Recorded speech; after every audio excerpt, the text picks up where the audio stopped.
Call the December operations meeting order, please. Can I have a motion to approve the agenda by Mr. Gray, seconded by Mr. Forsythe? Any changes needed in this?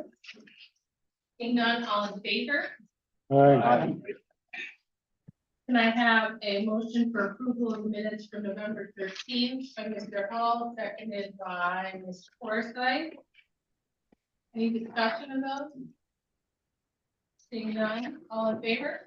Aye. Next up, we will have the Messina Marketing Plan Tourism and Fishing Promotion Project by Mr. John Michael. Who can come up and talk a little bit about this and show us a couple of videos.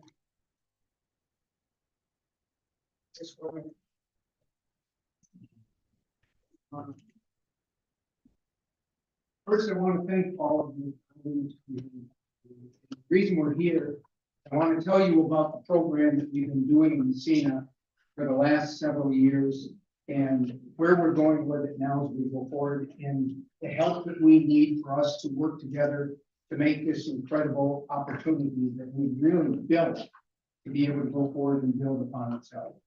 A lot of you may not know me, but I just quickly tell you for 20 years, I did a TV show called Streamside, where I traveled around the continent, going to all kinds of outdoor destinations and then sharing the fishing experience with people all over the country.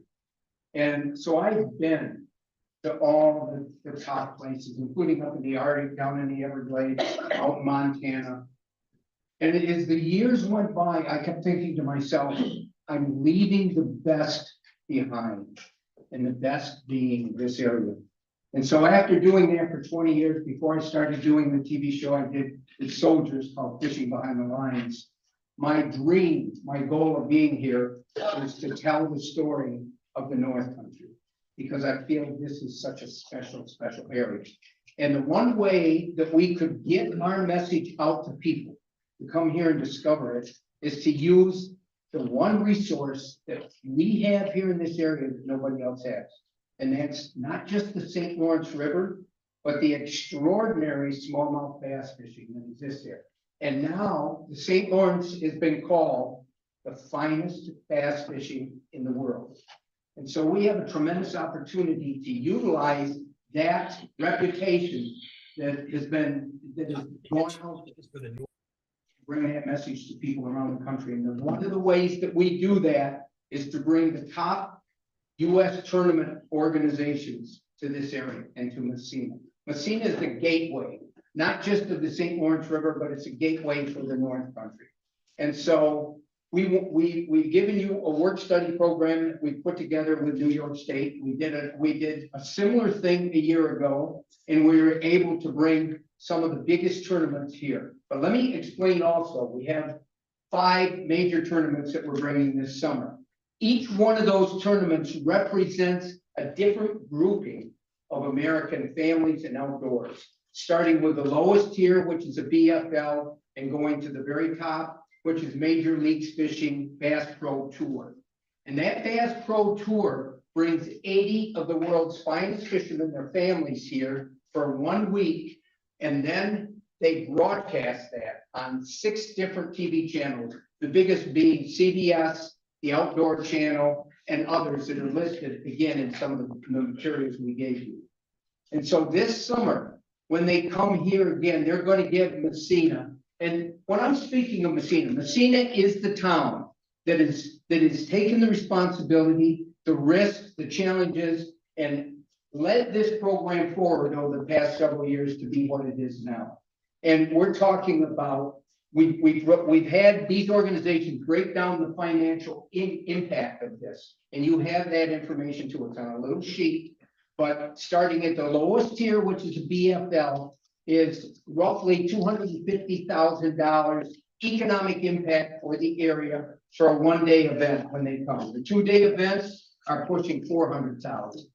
Then for the Toyota series, that's the next level up. That's the levels that just under the top. That averages for a 1-day event, $1.5 billion. I'm speaking of this off my head here, but you have all the figures. And finally, the Bass Pro Tour. That is a granddaddy of all. That's the finest organization to come here. And here's the thing, when people see these shows on TV, people in all other parts of the country, they see Messina as the place where these people are coming. And they see all these big fish they're catching. It becomes believable. And people it's almost like a clan with these outdoor families and fishermen that are part of this. They want to go where they see the pros going. It's something that means something. So we're becoming recognized as a top outdoor destination. Last year, people spent over $46.1 billion in fishing in the United States. My point is there's a lot of money spent there. So what we need is financial help from the county to enable us to continue to do, and you have the work study program that we put together. I did want to mention one of the things, because there's only so long that I had to talk here, and I understand that. But one of the things that I feel is the most important of all is what these people say when they come here. They've been to places all over the country. They go to places where they can put together shows, they can make money and do all that.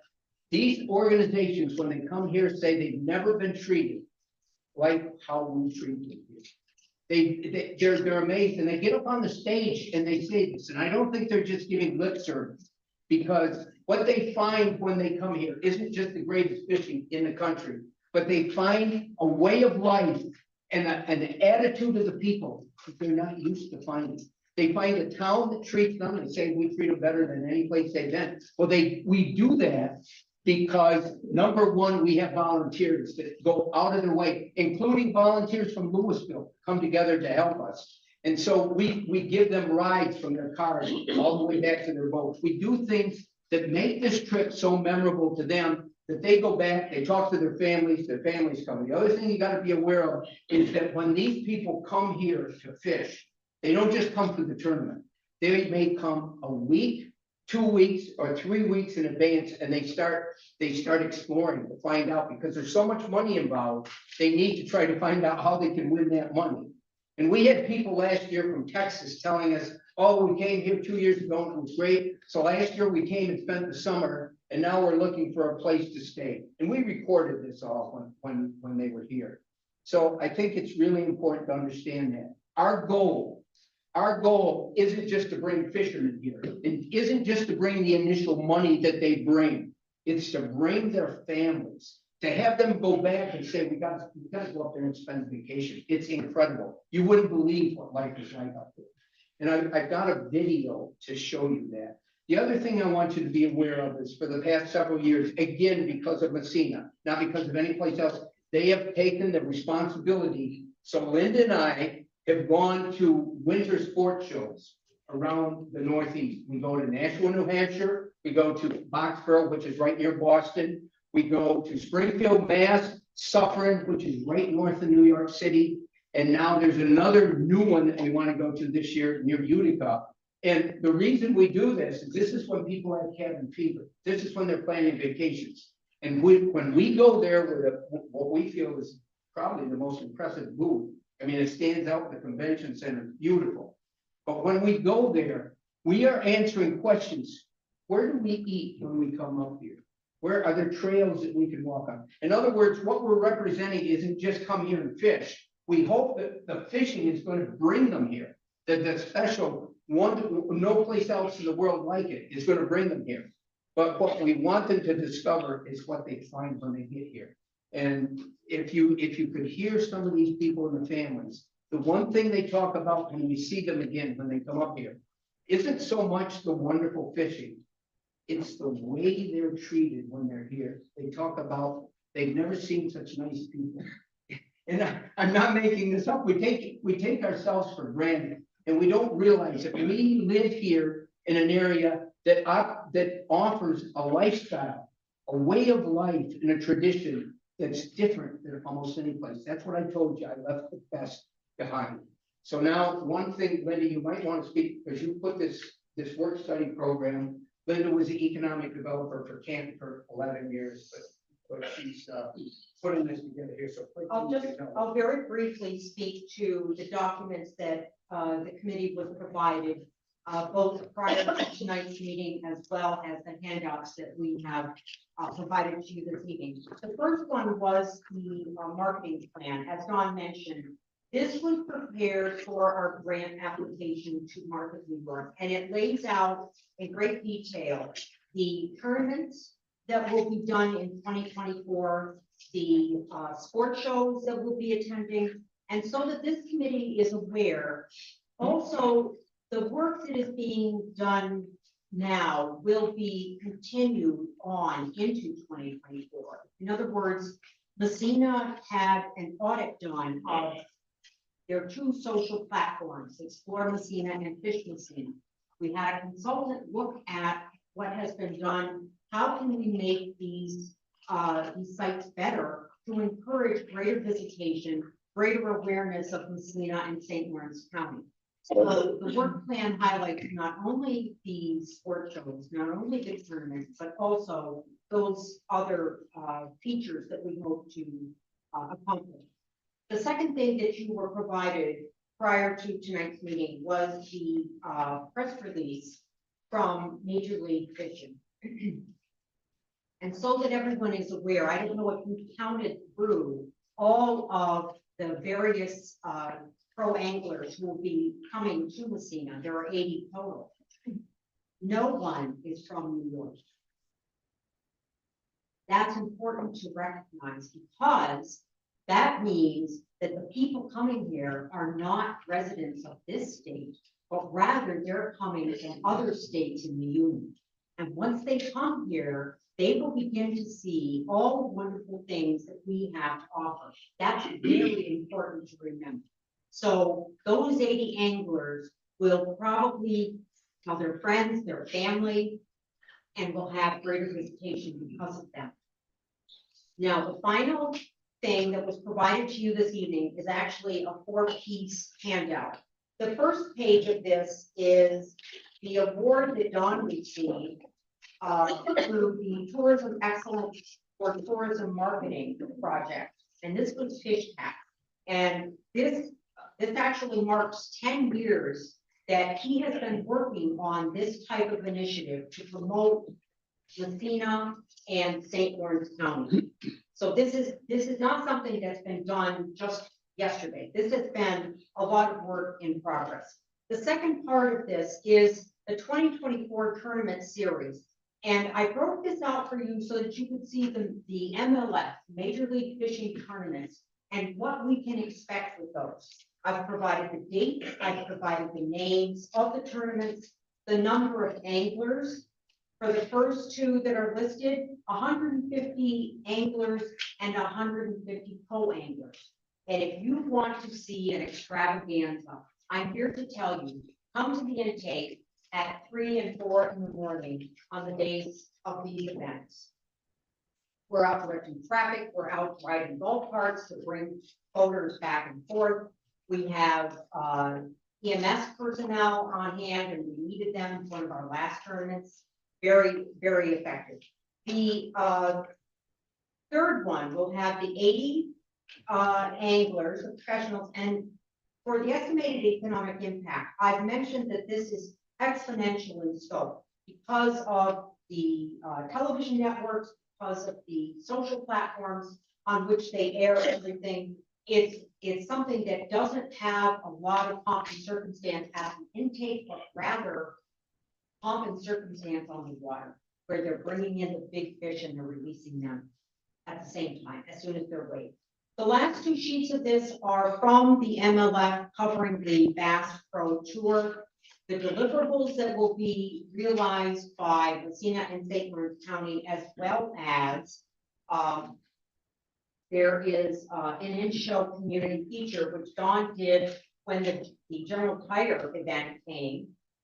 So that is something that we can expect. And so I'll turn it back to you, Don, and if you'd like to talk about the 2 videos of this. Yes. Okay. You know, there's so many thoughts that come up when she said that. I think the important thing is to realize we're bringing people from all other parts of the country that would never even have heard of us, and they're returning.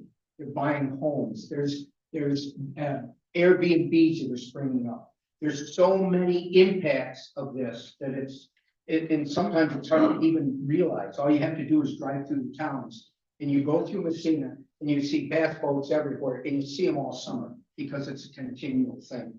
Finally, she mentioned this. What I wanted to do is to cap off everything I said to show you what happened when we had the first Major League Fishing event here. And keep in mind, Major League Fishing not only is the top in the world, but they protect the fish unlike any other tournament you might think of. Those fish are released right beside the water. There's cameraman in every boat to capture. It's live streamed on TV. The shows are going out live.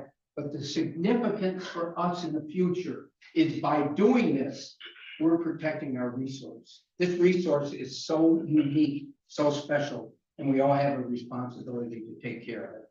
Now, the video that I want you to see, when Major League Fishing came here 3 or 4 years ago, and one of their major sponsors was General Tire.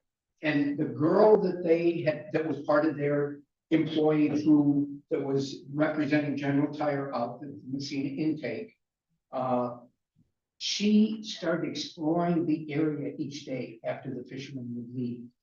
And she would come back to us with stories of how dazzled she was by. And here's what really is interesting.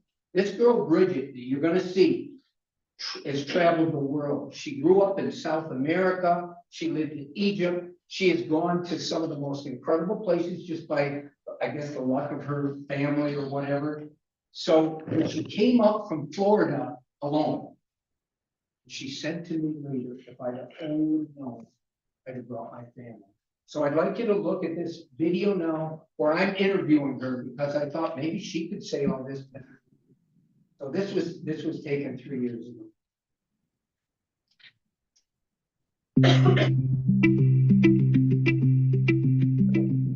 Bridget, of all the people that's come up here, you have taken the time to visit and see some of the things that there is to offer up in this Messina area. And tell us what has struck you. Maybe it's everything.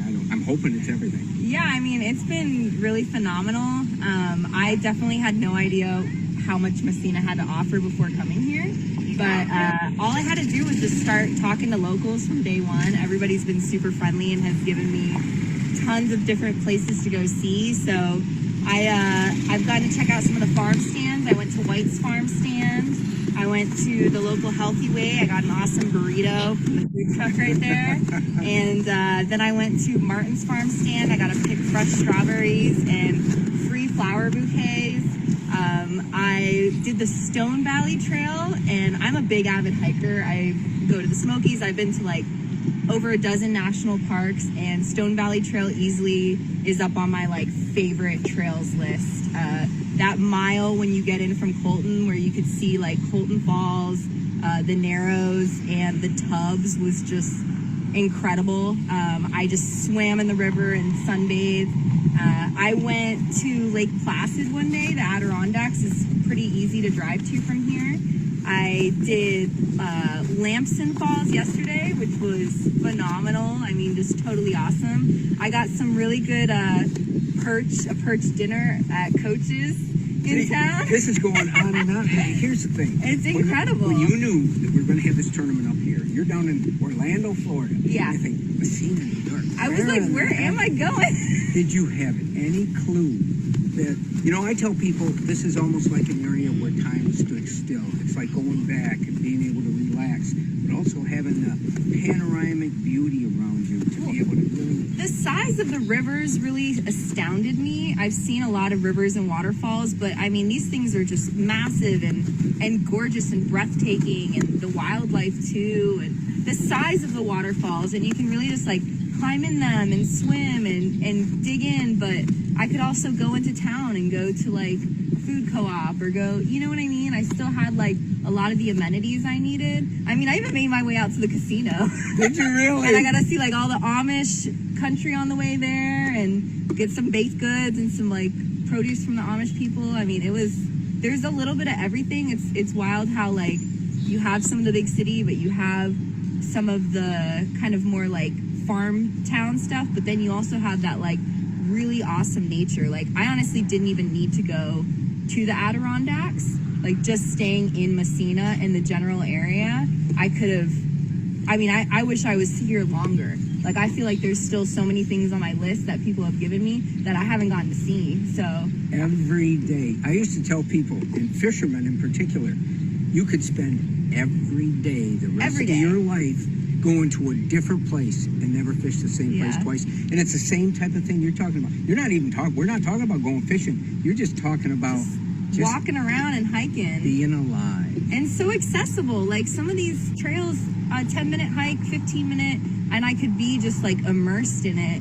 So it's cool because you do have like those through hikes, backpacking hikes. You can go like climb a peak, but also for someone who doesn't have like all that gear or that capability, your parks here are just extremely accessible for like families or whoever to enjoy. So Okay, I'll tell you one final thing. We're going to have to invite you back here. yes, I have to come back. Well, we're going to invite you back in the winter. Oh, that's what everybody's telling me. In the winter, because people think, oh, it's just a summertime place. No, this is all seasons, and you wouldn't believe the things to do. I know, in I've the never winter. done cross-country skiing. You would love it. You But would I've love had it. quite a few people tell me that's spectacular, and just they said everything's just so different in the winter. It is. It's I mean, you can walk whole- across some of the waterways because they freeze over. And Yes. I've seen some of the waterfalls frozen. I mean, I can't even imagine. Well, Yeah. I'm glad you got to come up here, and I'm really glad you got to share your feelings, your insights with everybody else, because we want people to come and experience this incredible area. Well, yeah, everybody here is really friendly and inviting, and it's just a great area. I really hope I get to come back again next year. You will. Yeah. It's so nice meeting you. It's been a pleasure.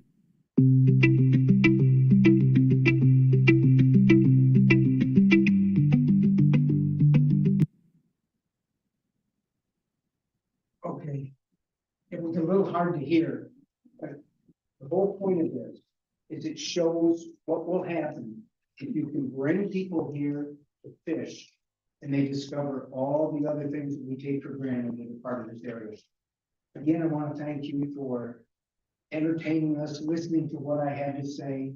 I hope that we can work together because we really need financial help to be able to make this happen as we have. And like Linda said, these people are coming from all over the world. Major League Fishing is in several countries, and a lot of those fishermen who came up on the stage were from Italy and Japan and Romania and other places. And so it's a wonderful opportunity for us to get our name out here that we are a destination. I want to end this with a 1-minute sort of ad. My buddy Dave Swanson, and I think Brian Staples, who was helping us do what we did when we started this whole program. We put together some videos, and we wanted to show people when we go to sports shows or on networks, if we can put this ad. This is something that we did. We didn't get a big time company to put this together, but I think this might say it all. And this is what we show people when we go to the sports shows in the winter. So, thank you all. Thank you.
Hi, folks, I'm Don Meisner, and what you've just seen is really just a tease of the experiences and the great fishing that you can discover if you come to Messina, New York. I sure hope I see you here.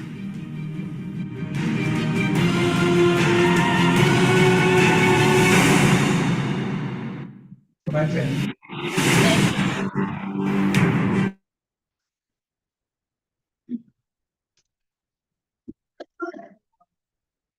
Next up, we have the Board of Elections. I have a resolution authorizing the chair to sign a contract for doing voter registration, signature station, full document imaging, election reporting, and interstate connection information. NTS Services team to the Board of Elections by Matt, seconded by Mr. Forsythe. Go ahead. This is our voter registration database. This is how we create all of our lists and keep track of all of the person that we. It's also how we keep create a full book with all of that data from everybody's voter registration. We also get everything now from the DMV, so any address change, we're able to keep up on those much more frequently. It comes straight from the DMV and goes right into our database. Any questions for Jen? Seeing none, all in favor? Aye. Any opposed? Motion carries. Thank you very much. Next up, we have information technology. I have a resolution authorizing the chair to sign the Mitel software assurance licensing agreement and the general maintenance agreement with REL Com Inc. for the telephone infrastructure support for St. Louis County. Mr. Jeanette, Secretary. Thank you. Good evening. This is to authorize the chair to sign what you just said, right? You need to read that again. So every year, the Mitel is the manufacturer of the telephone infrastructure, all the stuff that makes telephones better. Licensing annual basis. In addition, this, so last year you saw this in two different resolutions. For efficiency's sake, I've combined them into one. Software assurance agreement is the licensing piece. The general maintenance agreement is what we sign to make sure that each break. Any questions? Seeing none, all in favor? Aye.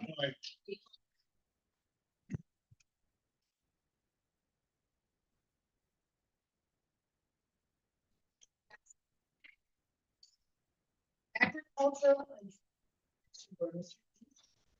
and Thursday. And one of the just one of the highlights of the meeting. Solar, solar. Plan. And,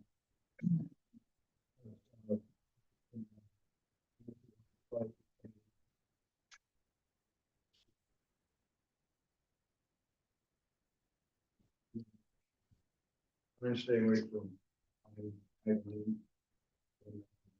We're actually going to present a resolution, I believe, next month. Resolution urging all solar developers as well as municipalities take advantage of this. And I guess Jason, do you have anything else to do about that?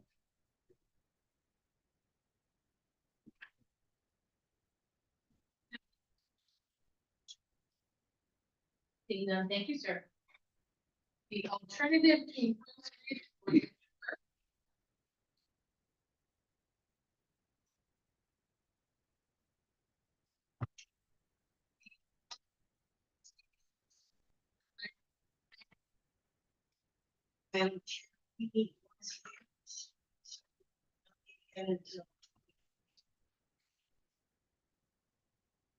emergency services met last month. We discussed call volume, calls that can't be answered. We discussed the fact that we put together a committee to look at the different opportunities that we might have to help EMS. We did discuss, they're gonna give us 2 board members and a couple of volunteers out of that committee for our first meeting, which will probably be in January. And they discussed the weather problems they've been having lately and why the helicopters haven't been able to help us out much to get people out of the area. If it's like this, where it's overcast and kind of rainy, helicopters can't come our way to take it down, so then you're all down to the ground. And we did discuss the people that were in paramedic school that is starting at Clarkson. You have 6 that we are sponsoring, but their numbers are in the 20s. So that was, you know, a good thing.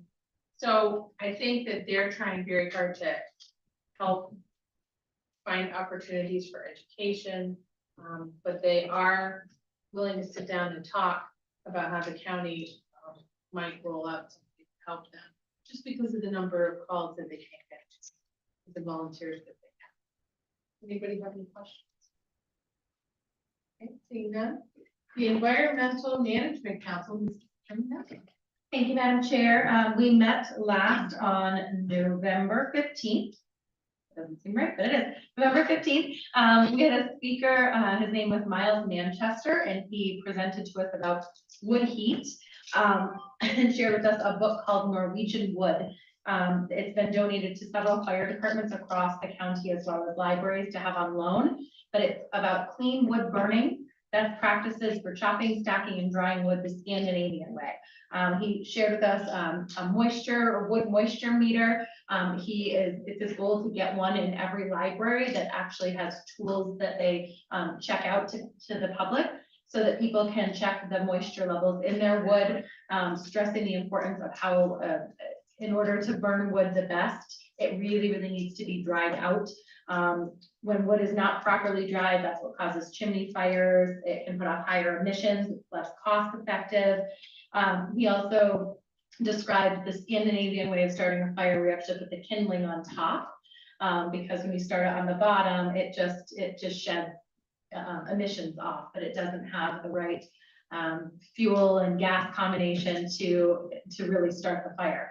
So it's kind of wasting heat and energy. So that was pretty interesting. He gave me a copy of the book to pass off to Messina Fire Department.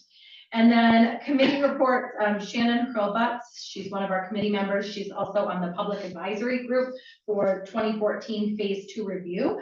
So they just met recently in Cornwall for 2 days.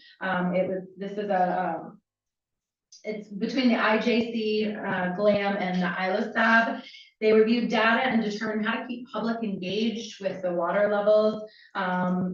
They toured Moses Saunders Dam. They did a boat tour of the reservation, looking at different water levels there and how it impacts the economy and the community there. They reviewed some survey results that were collected from the landowners along the St. Lawrence River. And she's now receiving weekly emails that she pushes out to landowners in her zone to keep them informed of water levels, so that they can better understand upcoming levels that they're going to see and how it might impact things.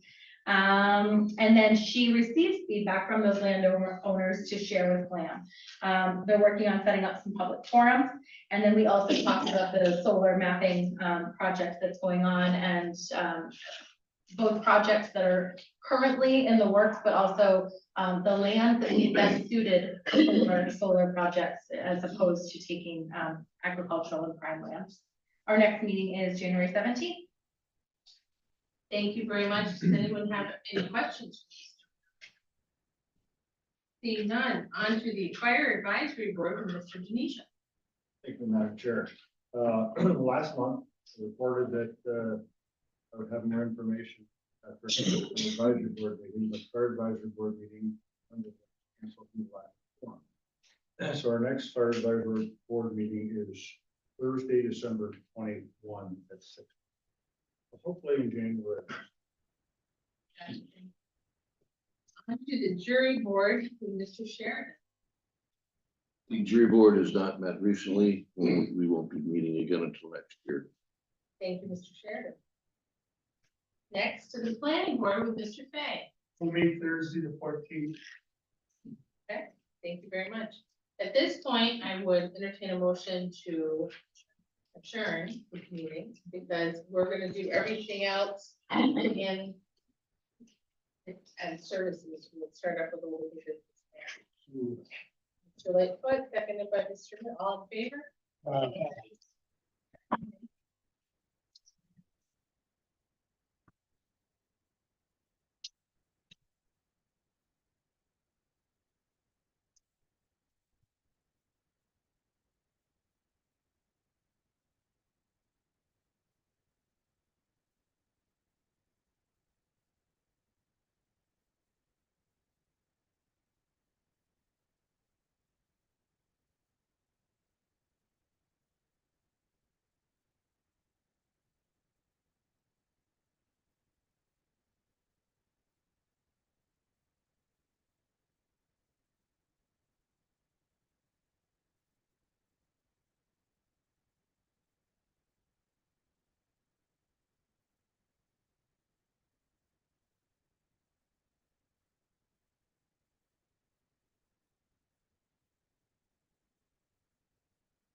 Cal. Order, can I get a? Perfect. And the minutes, motion to approve the minutes, with the minutes, current, all in favor? Any opposed? This resolution is. Trying to, I want to acknowledge that.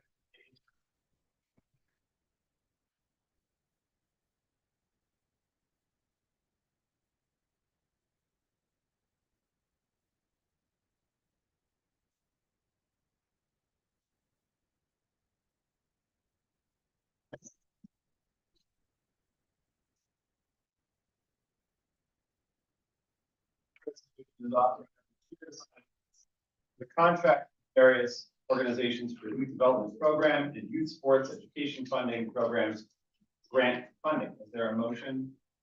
Net, second by Forsythe, Ms. Go.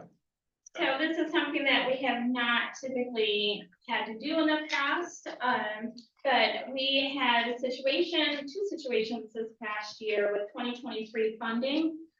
One organization that we approved $4,100 to through our youth development programs, the Claxton Hepburn Thriving Families. They were unable to start up their program this year due to medical leave of absence with the person that was starting this program up. So our youth advisory board met on November 7th, and we reallocated the $4,100 to our other youth development programs. And you'll find on the resolution, those programs are listed. Additionally, we have one program through our youth sports and education funding organization, that's Girls on the Run in Potsdam. They we had to reallocate $3,200. They used $1,800, and so we allocated the monies between the other two youth sports and education funded programs to Parishville and Potsdam. And so we are asking that you approve the signing of the amendment page with our Office of Children and Family Services. Any discussion on the resolution? Janelle? I'll need to recuse myself from the vote. Thank you. Any other discussion? All in favor? Aye. Any opposed? Great. Our next resolution is authorizing the chair to sign a contract with the National Youth Leadership Council for the Youth and Solutions Grant and modifying the 2024 budget for youth year-round. Is there a motion? First, second by Mr. Net. I'm super proud of being in front of you this evening with Zoe McLean. She is our co-chair and our youth committee. She is one of our teen ambassadors. Zoe's a senior at Pierpont, and she came in this evening to talk about the $500 that we are being awarded to through the National Youth Leadership Council. Hello, the National Youth Leadership Council has awarded the Youth Solutions grant the amount of $500 to the St. Lawrence County Youth Bureau. And we're going to, with this money, we're going to do a teen-led service project. We're going to have one evening of turning all social media off, and then we want to make it like an annual thing. And to do this, we made like a youth-wide survey, had a bunch of people fill it out, questions about sleep and social media and everything that impacts mental health. And we provide people, I got training during monthly virtual meetings from the youth solutions. So that's something we want to do. So we've been really excited about working with the National Youth Council due to the fact that they are providing training to three team leaders as part of our youth committee. And so instead of our youth committee deciding, okay, what do we think would best serve St. Lawrence County as far as our initiatives, they are receiving a lot of training and support in order to figure out, you know, how do we best meet the needs of youth in St. Lawrence County. So we're really excited. In March, we will have an evening of turning off social media. And as Zoe said, we do hope it becomes an annual thing in St. Lawrence County. And so we're requesting that you approve the funds. Thank you, Zoe, for being here. Any discussion on this resolution? I think maybe more than annual would be welcome for people of all ages. All in favor of the resolution? Our Our next resolution is authorizing the chair to sign the 2024 resource allocation plan signature page. Sign a contract with New York State Office of Children and Family Services for youth team sports grant. Sign contract for youth team sports funding, modifying the 2024 budget. Youth Bureau. So motion is current, second by Mr. Ferguson, Mr. Jeanette. I'm really excited to be presenting this to you this evening because this is something new. We've not seen this in the past. And so we are receiving $52,517 from the Office of Children and Family Services as a new funding stream for youth team sports. And so we released an RFP mid-September with application deadlines being mid-October. And our youth advisory board met on November 17th to thoroughly review our applications and make recommendations for sports, for team sports organizations to receive funding. We are anticipating that this is a one-time funding, and so we put a lot of effort, and it's been recommended by OCFS that we focus on allowing organizations to be able to purchase gear, equipment, uniforms, make improvements, maybe even offer scholarships to allow those underserved youth to be able to participate. And so we are recommending 6 organizations to be approved for the total of $52,517. Any discussion? Mr. Forsythe. Thank you, Mr. Chair. How many applications were? We, for youth team sports, we received 8 applications. Okay. One application, this organization receives funds through our youth development program, and the organization did not fit the criteria for youth team sports. And then the other application we received, same thing, OCFS, Office of Children and Family Services, did not want a school affiliated organization to receive funding, and so that did not, we had to rule that application out. Okay, when you do the RFP, where do they go? Who gets the letter of request? It goes far and wide. We have a complete emailing list that is updated on an annual basis by our store. We also issue a press release. I also issue announcements on social media platforms on Facebook as well as Instagram. And we also do link rooms. So we really make the announcement and very loud and loud being able to come through. Great. It's hard to do the you know, I think it's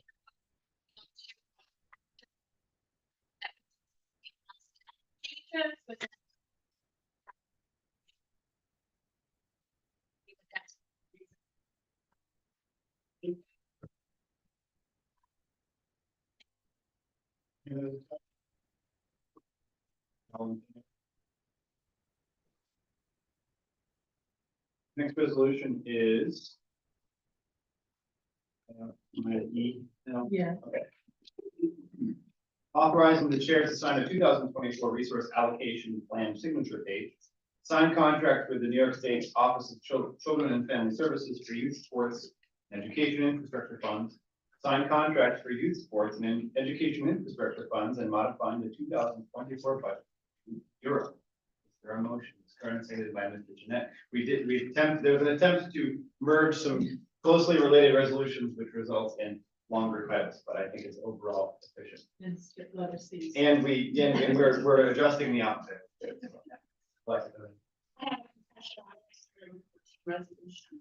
So thank you. It would have been a long evening. So we're excited about this newest funding stream through Office of Children and Family Services. This is offering $10,344 with youth sports and education infrastructure funding. And it does just that.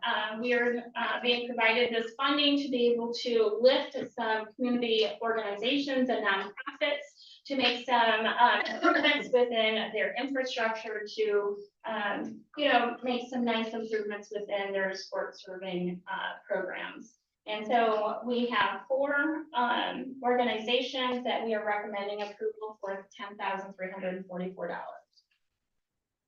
Is there any discussion? All in favor? Aye. Opposed? Okay, we have a resolution authorizing the chair to sign a 2024 resource allocation page signature page and sign contract for the youth development program funds. So, Jeanette, sorry, Forsythe. Melissa.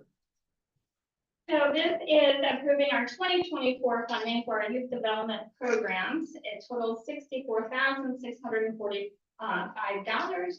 We do receive a total of $106,456, of which the youth bureau does keep $41,811 of that for administrative costs as well as advocacy and training. We have 11 organizations that we're recommending approval for these funds. And we are excited to see that we're keeping Claxton Heifer and Thriving Families on there because the person is up and running. So we're very happy to see that. Any discussion? No. And I'll be recusing myself from this resolution. Any discussion? All in favor of the resolution? Aye. Any opposed? Carried. Next, we have a resolution authorizing the chair to sign the 2024 resource allocation plan signature page and authorizing the chair to sign contracts for youth sports and educational funding. Is there a motion, Mr. Forsythe? And Mr. Jeanette and Ms. Curran. So this will be for 2024 funding for our youth sports and education funding. So the youth development programs we just spoke about, and then the youth sports and educational funding, we do anticipate, continued funding through OCFS within those two streams. And so we are asking for approvals on 7 organizations, and we've added 2 new ones, Town of Clifton, to be able to offer sports programs in Start Lake, as well as the Herman DeKalb Pee Wee for softball, baseball, and soccer programs. And so that totals $37,541 for the youth sports and education funding. Is there any discussion? All in favor? Aye. Any opposed? Motion carried. Lastly, we have a resolution modifying the 2024 budget of the Youth Bureau for Youth Development Program. Is there a motion? Jeanette? Forsythe. All right. And so we're just requesting a modification of the 2024 budget for the Youth Bureau, which allows us to decrease $3,000 and youth advocacy funding, move it over to our youth development programs. Any discussion? Hearing none, all in favor? Aye. Any opposed? Carried. Thanks for accepting those. Next.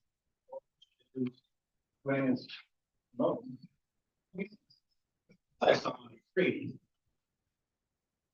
Your community services. Approved pass-through agencies and modify the 2024. The opioid settlement funding.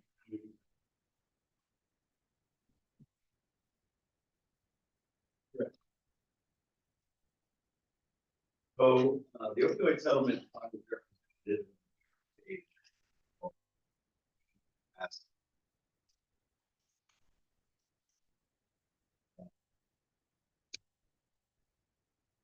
so we will be receiving this funding. It started in 2022.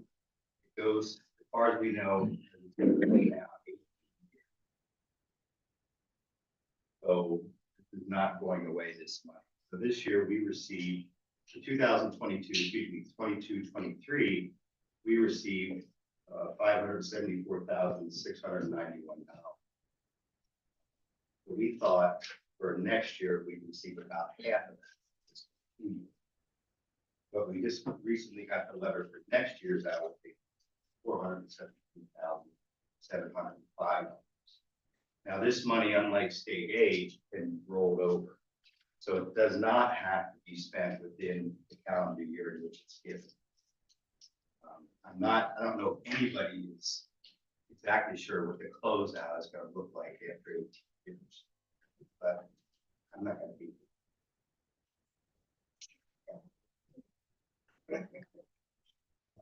So we allocated of that 574,000, we allocated 356,000.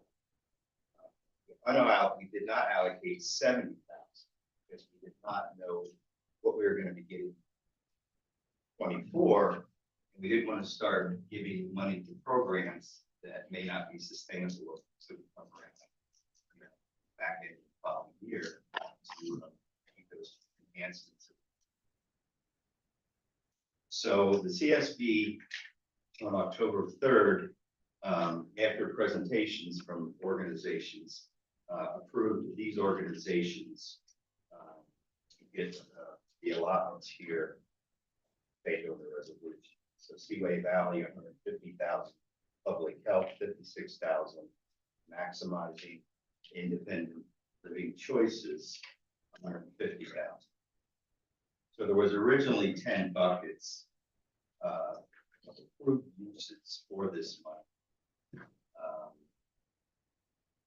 We chose harm reduction, which was public health, treatment, which is not part of this resolution, for the county mobile treatment. That resolution is pending. Housing, maximizing living choices, and then substance use prevention and transportation, Seaway Valley totaling $150,000. So I asked them to join us tonight and give a brief overview of their spend. So I'm seeing.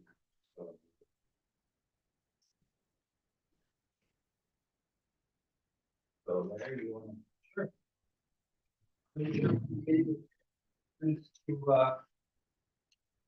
Microphone. It's the 5, I put everything on your table, so you do have a packet that I put there for information, so you can look it over at some point in time. Many of you should know this too, Alex.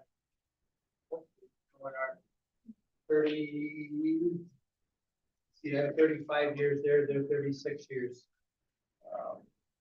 Organization was originally put in Potsdam, and then shortly after that, Canton, we spent 20 years on Main Street in Canton.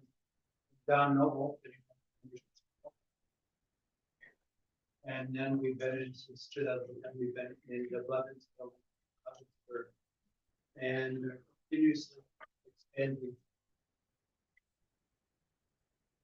The monies that we're using for the school base, if you want to put it that way, the prevention dollars, you'll find a sheet that looks just like this within your packet. And it's just an overview. I have a wonderful young lady that works with me by the name of Chelsea Dodd that I can't live without. Did this up for us. And what we wanted to show you is there's 2 programs that we'll be working with these funds with. One's called Teen Intervene, the other one's called Too Good for Drugs, Too Good for Violence. The 2 good programs are done in an after-school format and in 7 different districts in St. Lawrence County.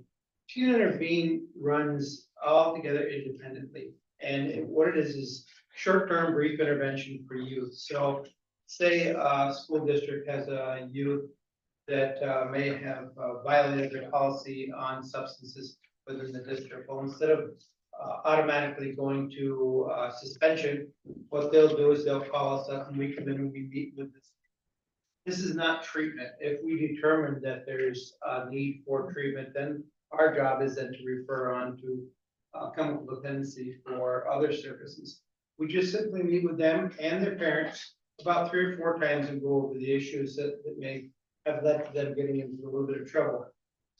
We started looking at doing the program just before COVID, and COVID kind of dampened, just like anything you had here, shut us right down to nothing.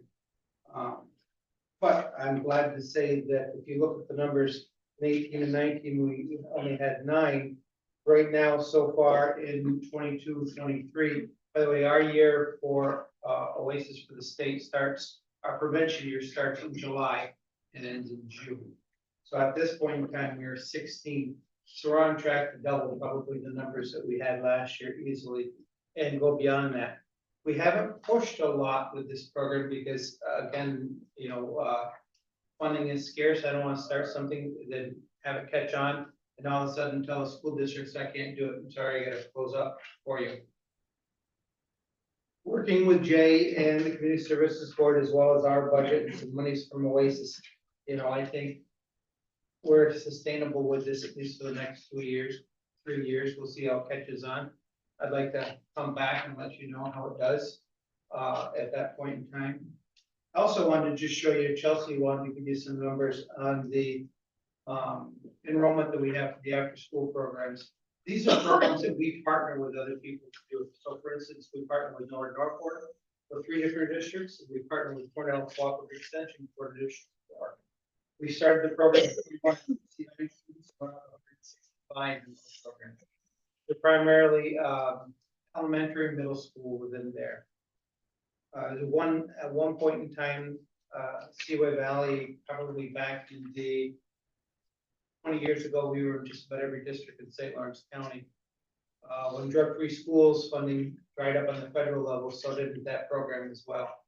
We're one of the few councils, there are 30 some like us in the state, that actually are not heavy in school, but are more heavy in community base. Some of the things I don't know if you know that are your trunk or treats, the 3 major trunk or treats you have in St. Lawrence County, all come out of our office.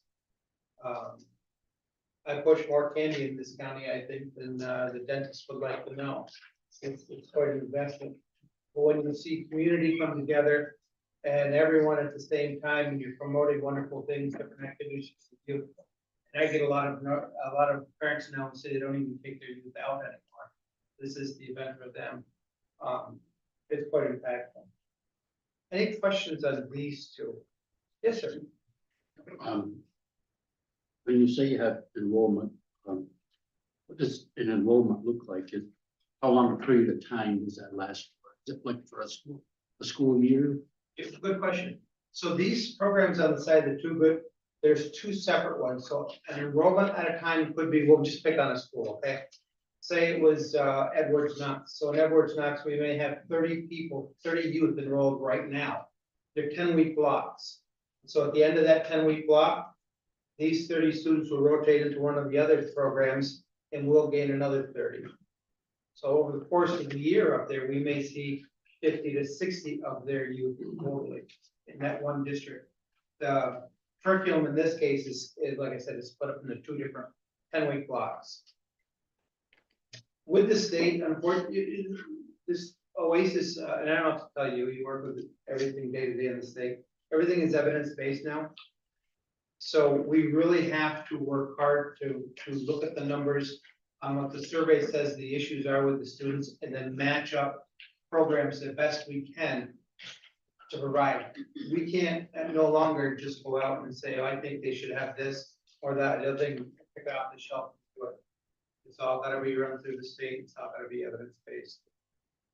I've never done more paperwork in my entire life than I do now for the state. It's not even good paperwork either, I'm telling you.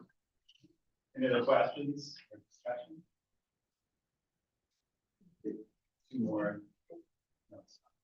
Mr. Reagan.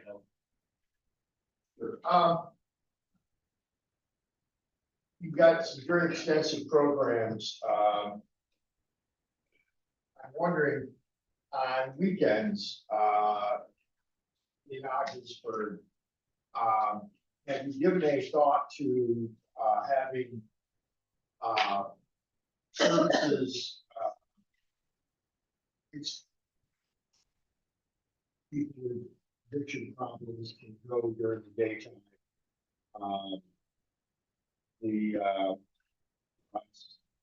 Yes, the one program that we have that's not in this related here, we have a recovery center that we put in the city of Lawrenceburg. Levins Brothers have been great to work with, both Lynn and Dave. We had a great opportunity a couple of years ago to do a recovery center. It was a short turnaround. I said to Dave and Lynn, do you mind if I go in the apartment building next door? They said, what are you gonna do with this? I said, I need some. So we tore apart the 3rd floor of the apartment building and put in a recovery center over there.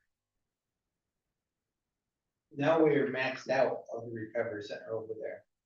We are now in the process, with actually very little help from New York State, of renovating the fourth floor of that building and expanding our services with the recovery center. Once that's done, I can see the opportunity then for weekends and nights with that particular program.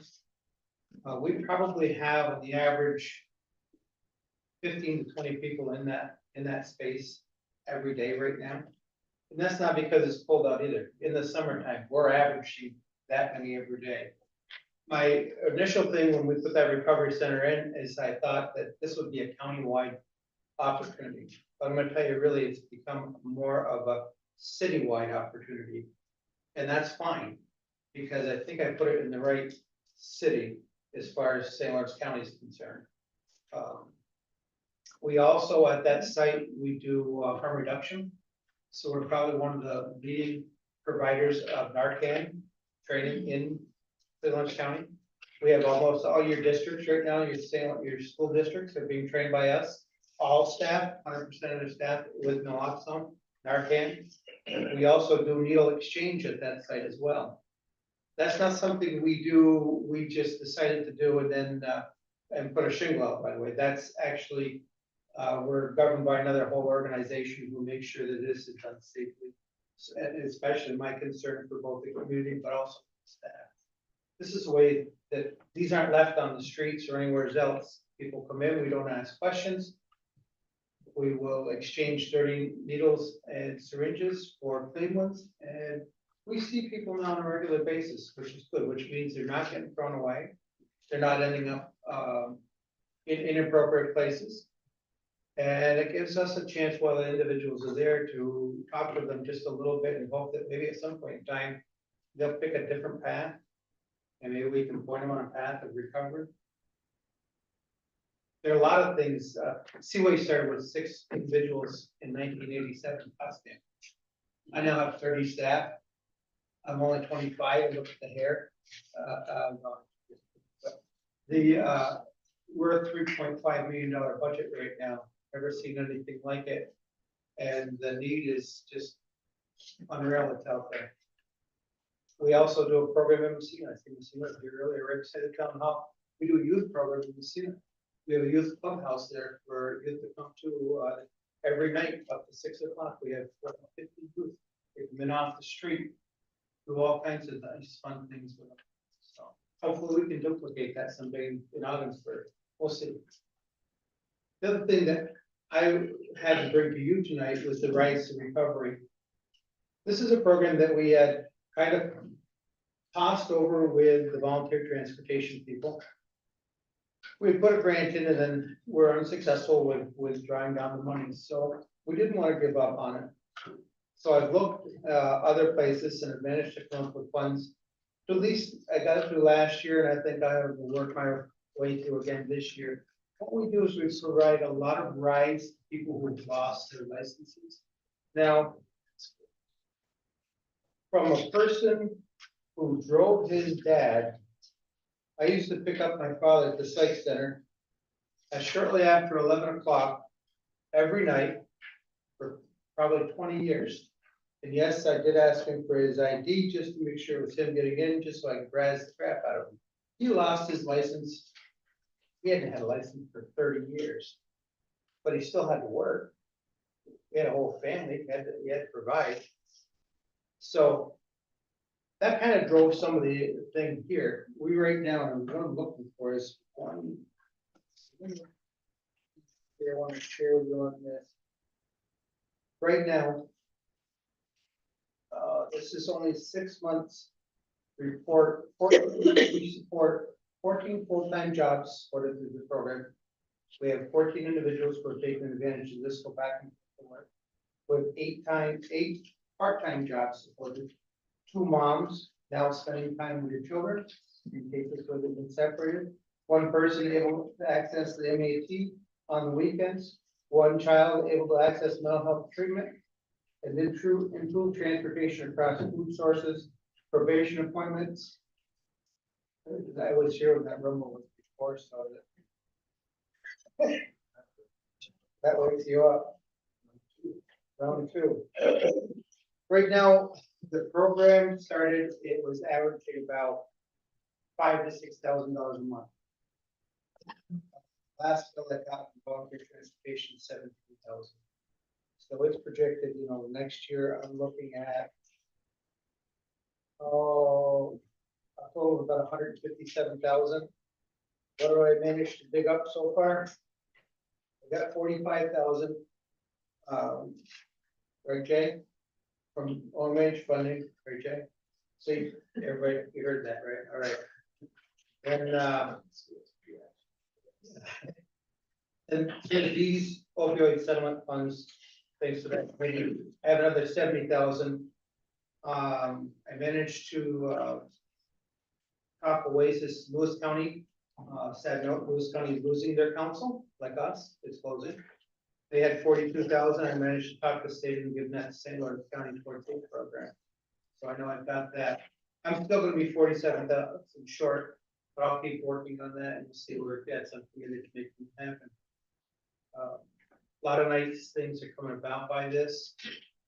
A lot of people are gaining some very important parts of their life back, which is important.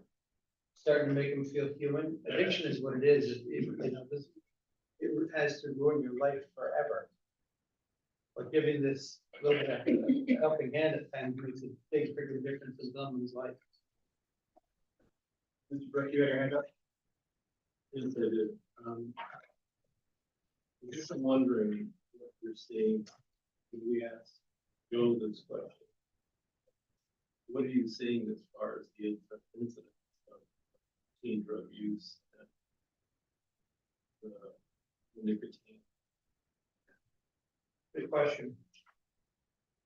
The vaping and what goes along with it is probably, when I talk to the districts, one of the biggest issues we're having. It's not necessarily the vaping of the nicotine products either, because now they're vaping the marijuana products within the same devices, okay? And it's getting harder for us to tell. Some alcohol coming along with that. COVID, well, a lot of our youth need to be together, just like adults, okay?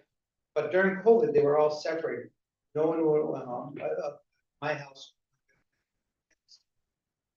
Mia, our 15, 14-year-old, she stayed home. Well, this past summer, Mia blew a 3.435 drinking. Ended up in Pepper Medical Center in the ER with her. And we got to talking to her about, where did this all come from? We never expected anything. And she said, you know, during COVID, like a lot of my friends just, oh, this stuff was just there. We just took advantage of it. She's not the only youth that did this. Now she struggles with some of that. So what we're seeing is some of the aftermath of COVID with addiction in these youth, coupled with the new millennium of drugs, which is all being primarily vaped instead of shot up or anything else. It's interesting. Our survey is being done right now. I think you know, we do the prevention needs survey. Prevention needs assessment survey in the county. We've done it for 20 years. It's being done right now in the district. So if you would like, you ask me, I'll come back and I can tell you the results of that in probably early spring. And we can see where they're at right now. This would have been our first full survey post COVID. So let's see what followed them out of COVID. Okay. Sure. The prevention you do is very.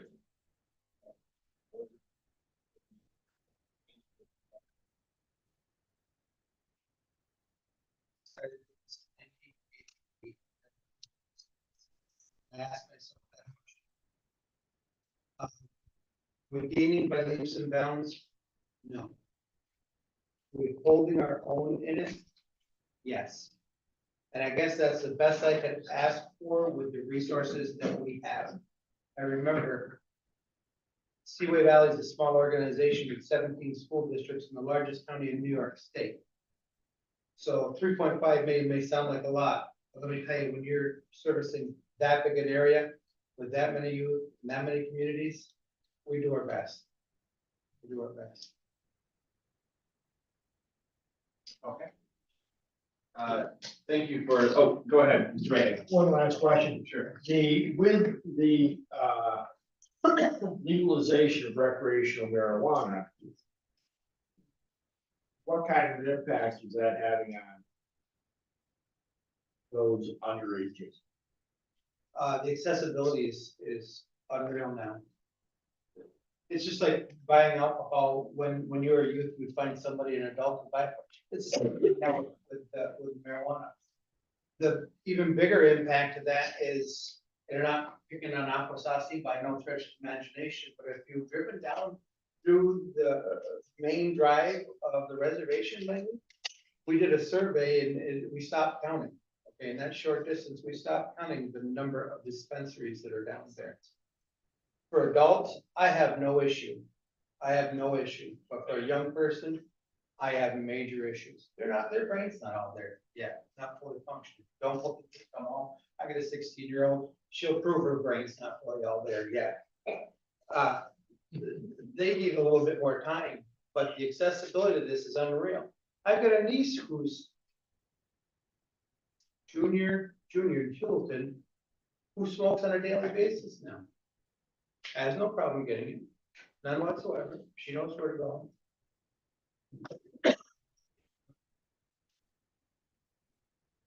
Now, I do know that there are different pots of dollars you'll get sometimes.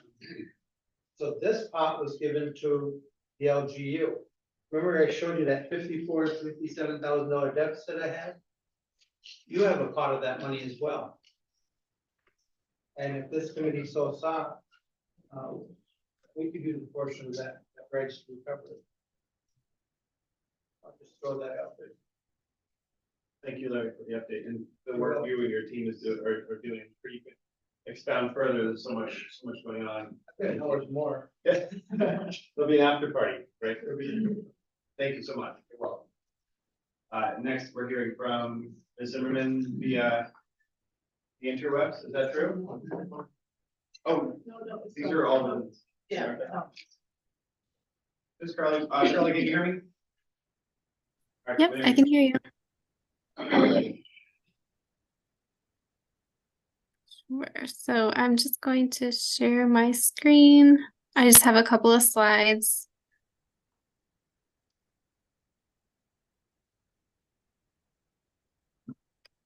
Can everyone see my screen? Okay. So as was mentioned before, for public health, we are working on some harm reduction strategies. Certainly promoting all the Narcan trainings that Seaway Valley Prevention Council is doing. And with some of the money that we've been awarded through Community Service Board, we're going to use some of that money for postage, for mailing of the Narcan. We're also going to be distributing some harm reduction kits. So they're going to include things like fentanyl and xylazine test strips, so that they can test their drug supply and then make a decision whether or not they want to use. We also plan to continue to expand our harm reduction campaign PSAs. So not only giving information about the naloxone trainings, but giving resources, support available, as well as giving information about the Good Samaritan law, and looking more into the drug trends that we're seeing as needed. And then just to give a little bit more detail, so we do put out some resource guides to agencies. So we're looking to continue to update those, distribute and print them, as well as maintaining the Partner for Substance Use Prevention website. And that promotes the SLC mental health and substance use disorder resources online, as well as that PSA that I had mentioned earlier, and then working with partners to provide education regarding substance use disorders, and then holding a community event to raise overall overdose and harm reduction awareness, and then trying to bolster the data that's going into our overdose data and surveillance mapping, because certainly the more information that we have will give us a better idea of what's actually going on in the community. And a lot of these activities are the similar activities that we did when we did have the OD2A, the opioid data to action grant. So this is more of just a continuation on of those activities. Thank you, Carly. Is there any, are there any questions on this portion? Okay, no questions. Thank you for expanding on that, Carly. Absolutely. The next portion of this, we're looking to hear from Courtney, right? Yes. Courtney. Maximizing independent living choice. I don't remember, I wasn't covered to get little.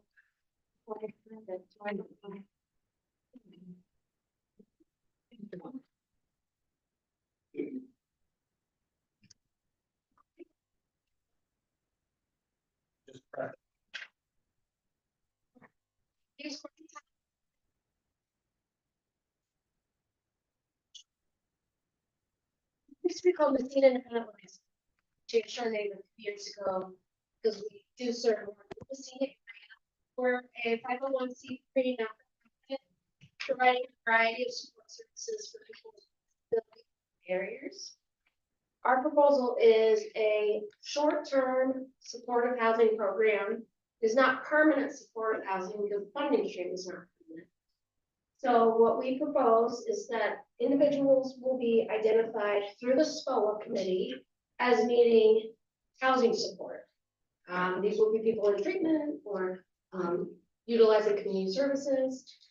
They will need an ongoing housing subsidy in order to obtain and maintain stable permanent housing. These will be individuals who are homeless or at risk of homelessness. Now, our definition of homeless may be a little bit different from your definition. MILC has been providing housing services since 2009 in this county. Actually, we receive roughly $400,000 a year from OTDA to provide rental arrears, security deposits, and first month's rent. And I'm gonna tell you, it doesn't touch the problem that we have in this county. And it's not just a county problem and not just a New York problem. It's a nationwide problem. Housing is a problem. Affordable housing is very difficult to find.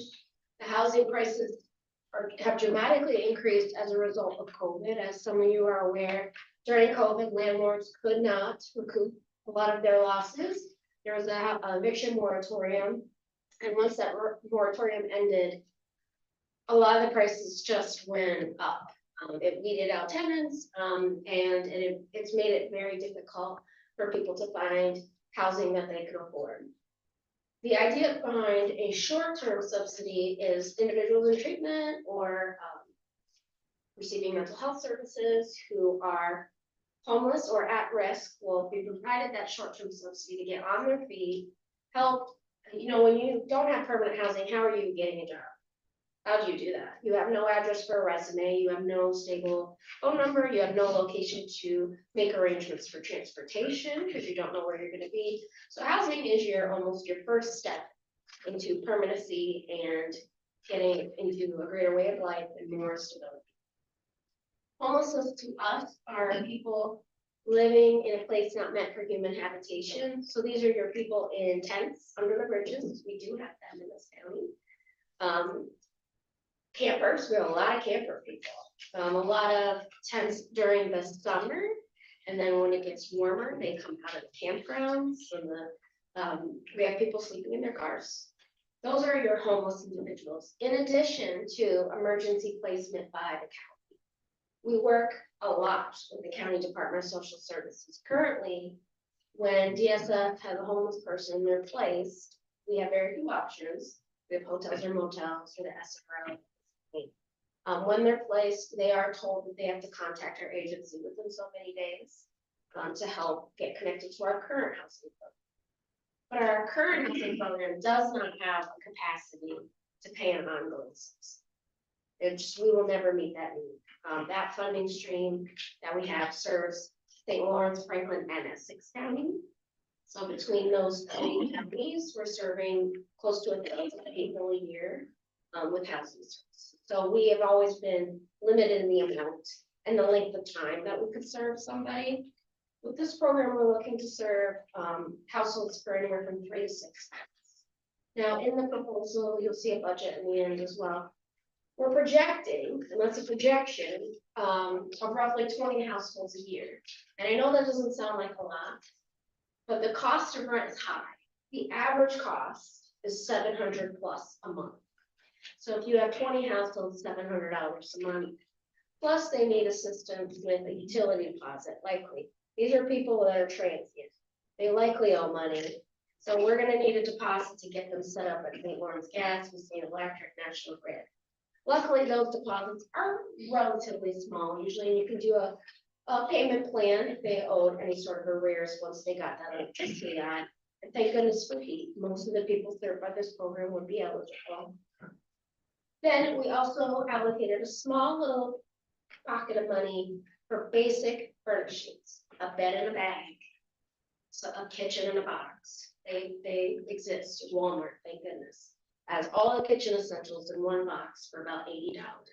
Bed in a bag plus a box frame and a frame that you can build less than a couple $100. So those essential furnishings, if they didn't have them, if they did have them, we wouldn't need, and we could reallocate that to the next household. We predict that they will transition off of the subsidy at the 6-month period, take over their rental payment, and be in their own apartment independently. MILC does not own or rent housing. We are going to get them into their own permanent apartment arrangement. Luckily, we have an infrastructure already existing with our housing programs. We have staff on board. Those staff will just incorporate this program into their daily activity, help locate permanent appropriate housing, do the inspections because it needs to be livable. There are a lot of apartments that are uninhabitable. So we want to inspect it, make sure that it's appropriate, coordinate with the landlord for the payment, issue the payment monthly. We use QuickBooks, not for profit. And then we will give a notice to the landlord and the tenant of the subsidy amount. And we can decrease that subsidy amount as well, get them used to paying based on their income. We can have a calculation sheet that determines what their contribution would be. And so that they can ultimately take over the payment at the 6-month period mark. These individuals receive ongoing support services from our agency, but also their care manager and anyone associated with their mental health or their substance abuse program.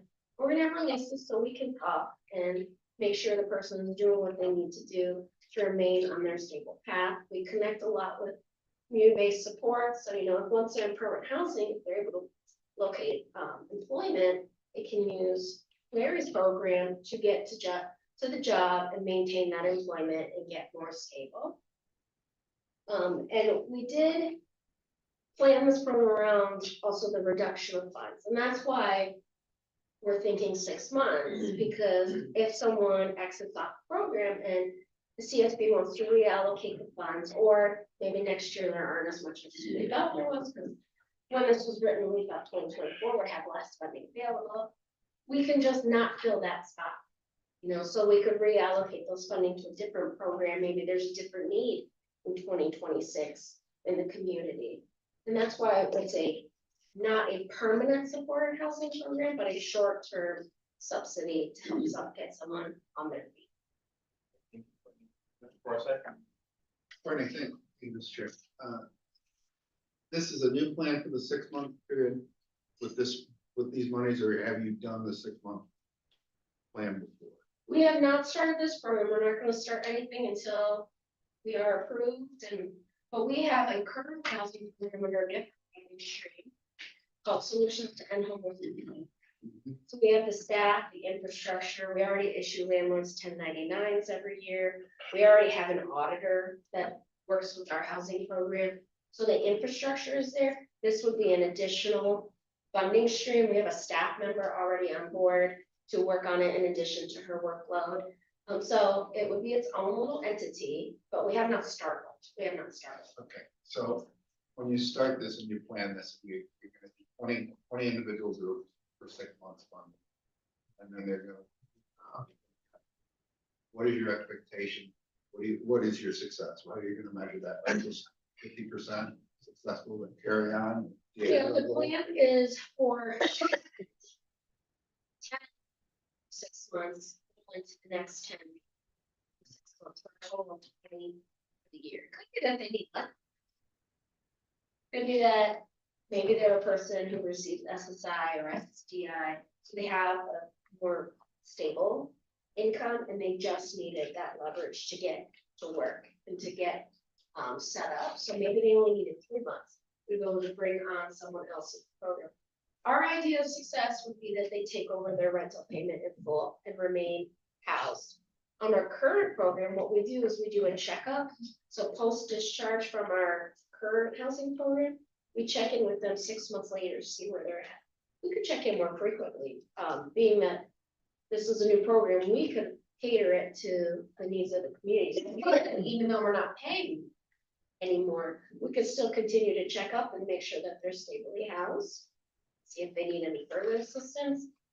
In order to access the program, they have to go through the SPOA, and we have to tier based on urgency at that point. But to me, when we think of success, I think of that they made their rent. They made that payment on time. They had the means to pay it, and they have the means to continue paying it, so they don't need our financial help anymore. I was hoping to maybe, with the budget, will show how much their income is, and we pay 70% while they pay 30% of their income towards the rental. And what we could do is we could have them incrementally pay more each month so they get used to paying more as their income grows. So if now they have 3 weeks of employment, we recalculate. Say, okay, you have employment now next month, you need to contribute this much. Then they will incrementally increase the amount they contribute and take over the payment. Next big question, Mr. Burke. I guess I'm wondering, Courtney, if you're take over ESS. I was under the impression, maybe incorrectly, so that ESS has a lot of info that we do. And I'm wondering if that's a duplication. I could take a stab at that. So the typical award for temporary assistance for a household one is $365 a month. A single individual will get no more than that. You cannot rent on that month. So and if we pay the full amount of rent, that amount goes down actually. So they look at the subsidies so that they don't duplicate. We have to submit a landlord statement to the Department of Social Services showing how much we're paying, and they adjust the payment to the tenant based on what we pay. So, and I'm giving rough figures, but if we pay 100% of their rent, their $365 goes down to $180, and they get $90 twice a month. And that's a household of one, so that's rough math. But we don't duplicate at the same time. Now, if you have a larger family, the amount goes up. So household 2 roughly gets 500 and something. Household of 3, now you're close to the 700 mark. So we could potentially run into a larger size family that needs very little assistance from us. Maybe just a security deposit, maybe just those utility deposits, and maybe the first month's rent. Because DSF, it depends, typically doesn't do the security deposit. We're pretty close with them. We work with their homeless unit right now. So they get a notice when they get placed that says, go see MILC within 48 hours. If you don't, we're cutting you off. They have to come see us and come talk to us. We get releases. We talk to the caseworkers constantly to make sure that we collaborate and don't pay what they're paying. Because why? We could use that money for somebody else. But when these single people, which is most of who the homeless are at this point, are your single people, the amount that you get for temporary assistance is they can't live off it. That's why they're so homeless. There is nowhere to live for 365, and the SROs are full.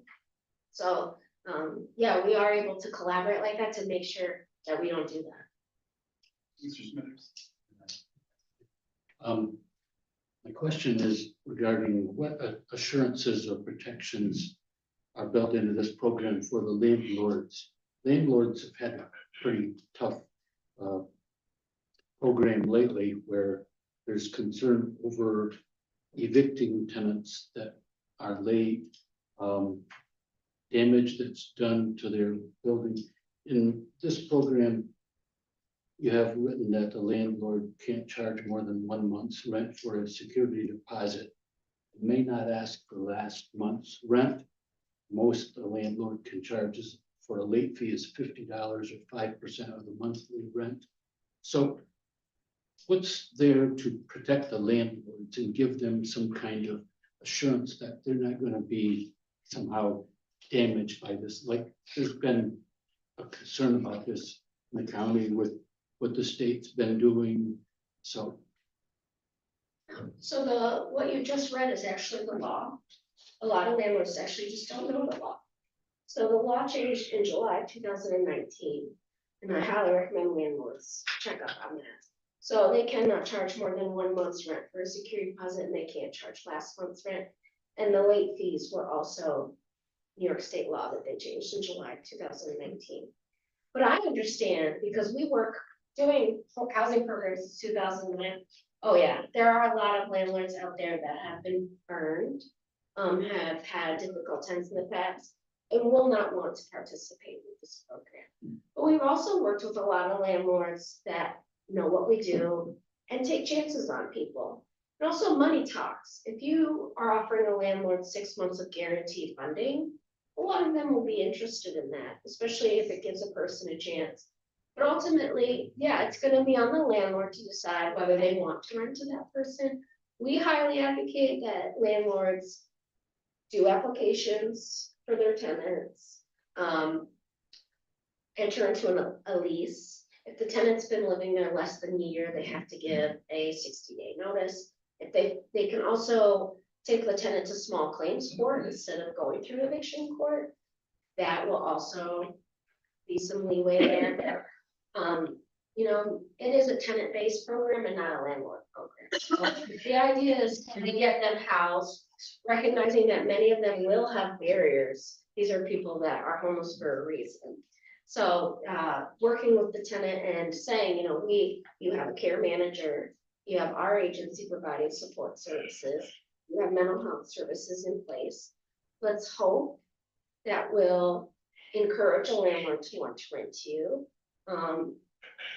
But yeah, I don't, you know, it's not a solvable problem, I guess.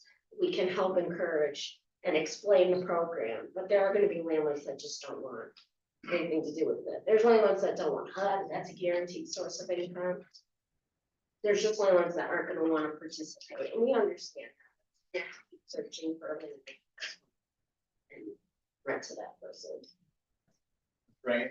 Now, you've already got a program in place.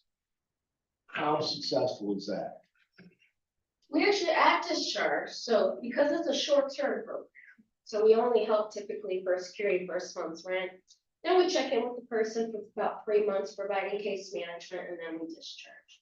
Right now, because it's so short, someone gets in, they pay their rent, they take over the payment. They are pretty stable at that point. So usually we have a 95% stably housed rate at discharge. We're only with them for 3 to 4 months. When we do a 6-month check-in post-discharge, half the time we can't get a hold of them. Their phone numbers have changed. But when we've checked in, most are in some sort of stable housing arrangement, usually more than 80%. It's not always where we put them. It's family members, friends, or a new apartment. A lot of times people fall in love with their significant other, but the current program has a high success rate when it comes to this one will have the opportunity to stay with the person for longer. So I don't really have any data because we aren't staying with someone that long. But you've already got experience doing it, and based on the experience that you've had, you've been successful working with this population, and your expectation is you'll be able to help the landlords as well as the individuals who are currently unhoused. Yeah, it is potential that someone identified could already be in an housing situation. Maybe they, went into rehab for 28 days, got behind at work.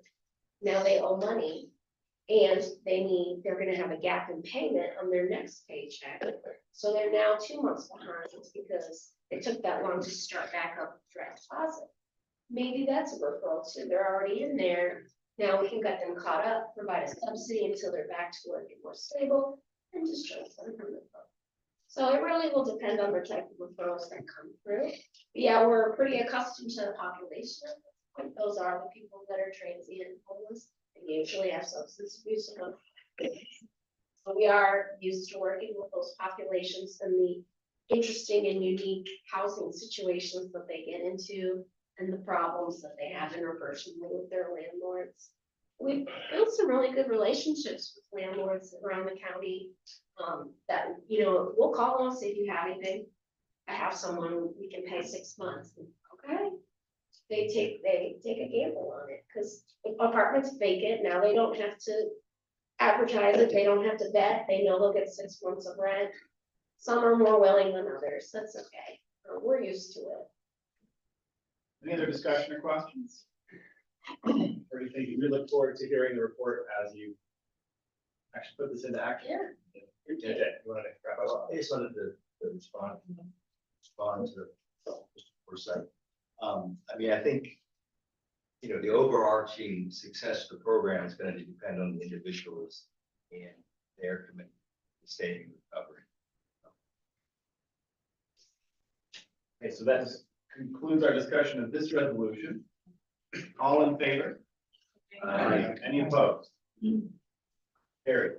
No one can criticize us for not being thorough on that one. It's great to hear the report. It really is, helps bring these things to life. Our next resolution under community services is modifying the 2023 budget for community services for funding received from New York State Office of Mental Health to St. Lawrence County as pass-through funding to approved agencies. Is there a motion? So this resolution is representative of Amendment 13 of the 2023 state aid letter from OMA. It also represents an increase in salary and fringe for these two organizations. Hoping this is the last increase in state aid for this year. Over at the correct amount. Discussion. Hearing none, all in favor? Any opposed? Carried. Now we have statistics update. Over. So looking at the first page, it is essentially flat from last month and even probably almost the last 2 or 3. The no-show rates and productivity number of appointments face-to-face.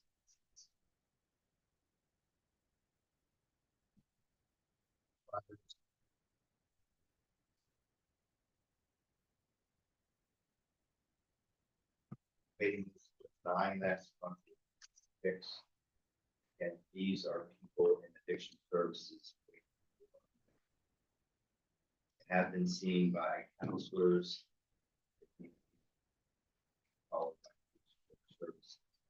So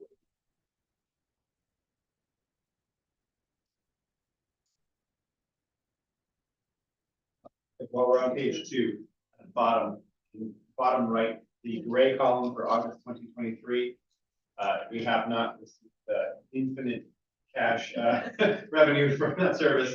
That bar is an error. Well, I mean, it somehow it's an error, but we don't know because it's the same report we run every month for the weekly meetings that Mr. Hall is a part of. And for some reason, we have this aberrant percentage of bills paid for that particular month. We don't really understand. So I presume your team is working on tracking that bug down this week. Well, we've been trying to track it down. We're not getting a lot of help or success. I mean, it's only that 1 month.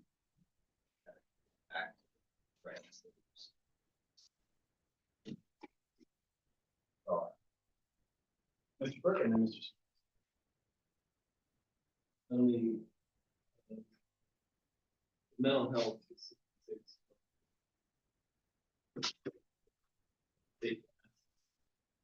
That, so we get paid for every 2 out of 3 people that we see, or is that a number, is that a percentage that can increase based upon sleeping?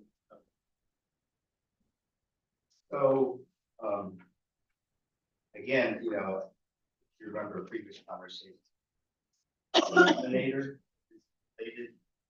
So when we rebill for denials, number or fraction, percentage, we bill time to the same service, then percentage of what we're receiving. So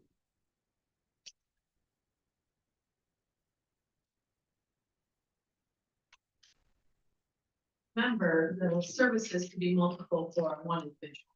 This is representative services, not individuals. That's more on our paid services. We have the individual average and you have services average, see how different they are. So the services could be a accumulation of a number of services provided for one individual. And that's 66%.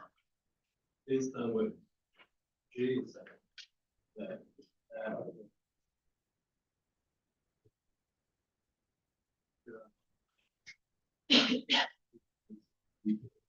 As if you were it's higher. I'm not going to say a percentage at this point. Mr. Smithers? Jay, on the wait list graph that we have, you mentioned going from 9 to 6. Is that referencing the OTP or the addiction services? Well, it's individuals that have applied for services, have gone through the assessment process, been assigned accounts, meet criteria for services. And the clinicians do what they call a locator, which is an assessment form that gets turned into OASIS that pretty much, kind of not dictates, but comes up with a formula that, based on their responses, what their level of care is. So if someone comes in, they get the assessment, they fill out the locator form, their initial assessment calls for just regular addiction services. That may change once they see a provider, because a provider, a prescriber, a doctor can override the locator and say, no, they don't. They typically method.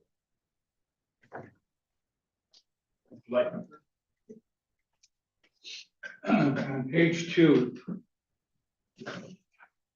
where you've got that large line there for the OTP at the very end. I'm at a total loss as to what you try to explain this was. I don't know how you get the height of that if you don't have any figures associated with it. So what I'm looking at. It's saying that what we billed for that particular month, we received 100.6% more than what we bill out, is what it's saying. And that is uncommon. It is. So how do you explain that? Is it prior bills that were turned down that all of a sudden? It's a possibility, but we're not 100%. So this was back in August, so we've had 2 months to take a look at it. Yeah, we can't. We were dreading this month because we just don't know. We can't figure it out. And we run the same report, the same way every month. And this is the only month that it's turning out. So when you get revenues that come into your department, aren't you required to perform a journal entry as to the amounts? What amount was used for the journal entry, if any was made, with respect to this amount? So if you look on the next page at the top graph, you will see that what was billed is 84,000. Tell me again where you are, Jay. The third page, top of the third page. Okay. The very right-hand side, the last graph, Mhm. the last bar. That's what that's indicative of. So it says we billed out $84,827. It's saying we received 85,007. That's why it's saying we received 100% of Okay. what we billed out for that. So the graph is a little deceiving. The height of the graph as compared to the other two services, which is accurate. Performance of the other two. Okay. So it still begs for an answer. Could you provide 105% of that 84,000 as the journal entry? Or has a journal entry been made for an August receipt of revenue? Could you check on that and let me know? Can you repeat that one more time? I'm assuming that it says this is occurred in August, that if the figure that you're using is 103% of the $84,000, it increases it to some degree. Probably not a heck of a lot, but there should be a corresponding journal entry as to the accurate amount of monies actually received. Yeah, I mean, these numbers wouldn't be here unless we moved the money. Okay, From, so my question is, has a journal entry been posted with respect to the amount that equals 103% of $84,827? there has been. All right. You're suggesting maybe that is in error. No, It's I'm at this stage of the game, I'm probably in as much darkness as you are. I don't see how something like that happens, particularly given the past experience we've had with revenues. And always being on the short end of what we bill and what we receive for that. And now all of a sudden, we've got an anomaly here where we have an unexplainable increase in revenue that we can't associate it with. I'm assuming we can't associate it with any billing that we've done. I mean, even the 84,827 doesn't fit with the previous trend. Previous bill. trends, bill Mhm. services. It looks like the anomaly may be on the other side of the equation. You see, in June, it's showing 223,000 billed, July, 211,000 billed, August, 84,000. Well, I agree, it's, And the revenue may be the thing that's consistent, whereas the number, the report of what was billed, that might be what's anomalous here. So we need to figure that out. okay, so may I continue? Yes, sir. So, what's it gonna take to get to the bottom of this, especially after 2 months? That we've got it, we've got a graph that shows it, tells it what it is, and there's a journal entry made. How are we going to get to the bottom of this? Do we call the Office of Mental Health and tell, hey, you overpaid us? Or can you explain why we have more money coming in? And if we do, which shows that we do, what is it associated with?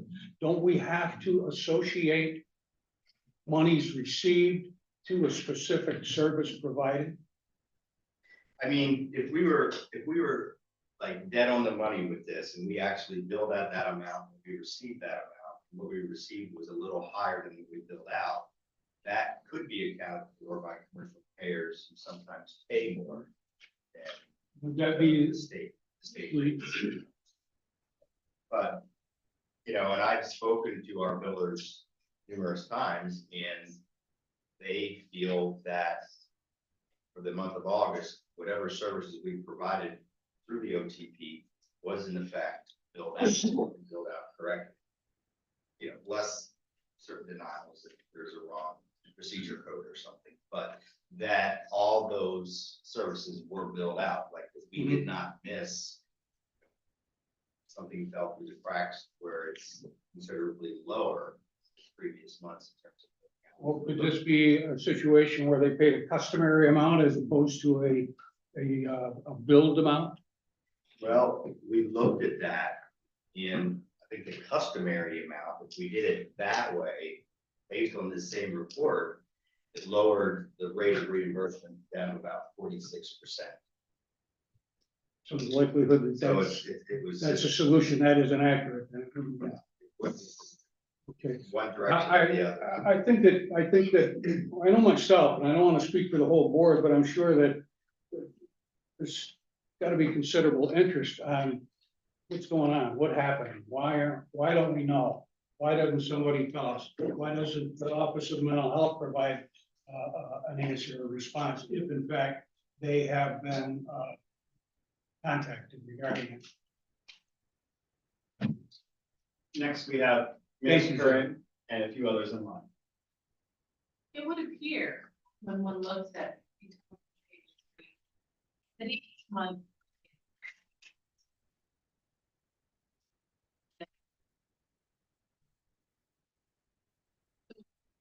Each month. Bill out.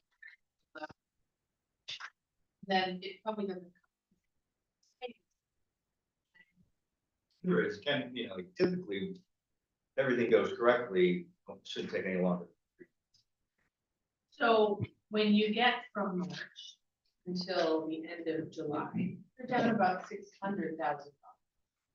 So if we get to August, we bill 84, it just happened to send us a little bit something from March, April, May, June, or July. That kind of could account for why we have more money in than what we billed out, right? It's a possibility, I mean, again, this report, when it pulls it, is only supposed to pull revenue that was billed out for that particular month, and revenue that was received for that particular month, given that there's a 3-month, because this is a 3-month lag, so. But I can check again and make sure that maybe the report pulled funding from different months. When the Go checks into it. come, generally, there's some, by part of stuff. Generally, medical billing will give you dates that they're paying. Oh, yeah. Do we look at that? Well, yeah, that's how we bring the money over from the treasurer's office to the holding account. It's through either the EOBs or the electronic deposit. But, I mean, that, it could be, but it didn't do it any other months. Well, no, we lost 600,000.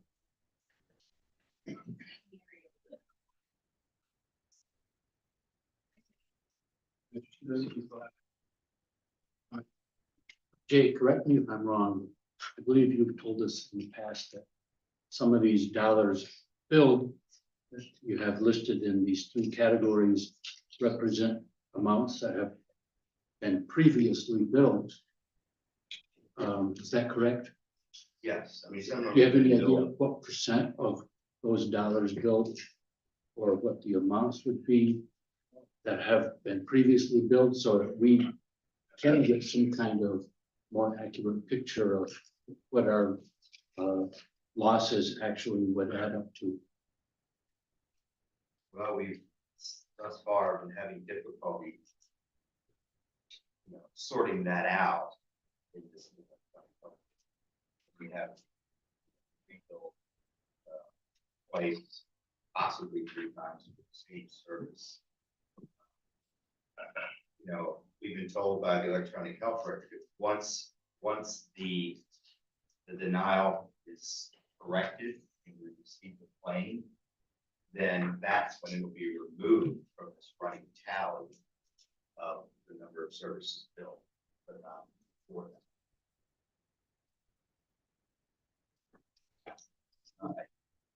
Did you guys?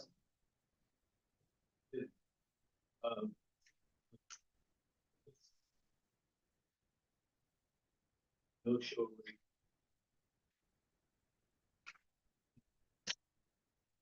The legal show. They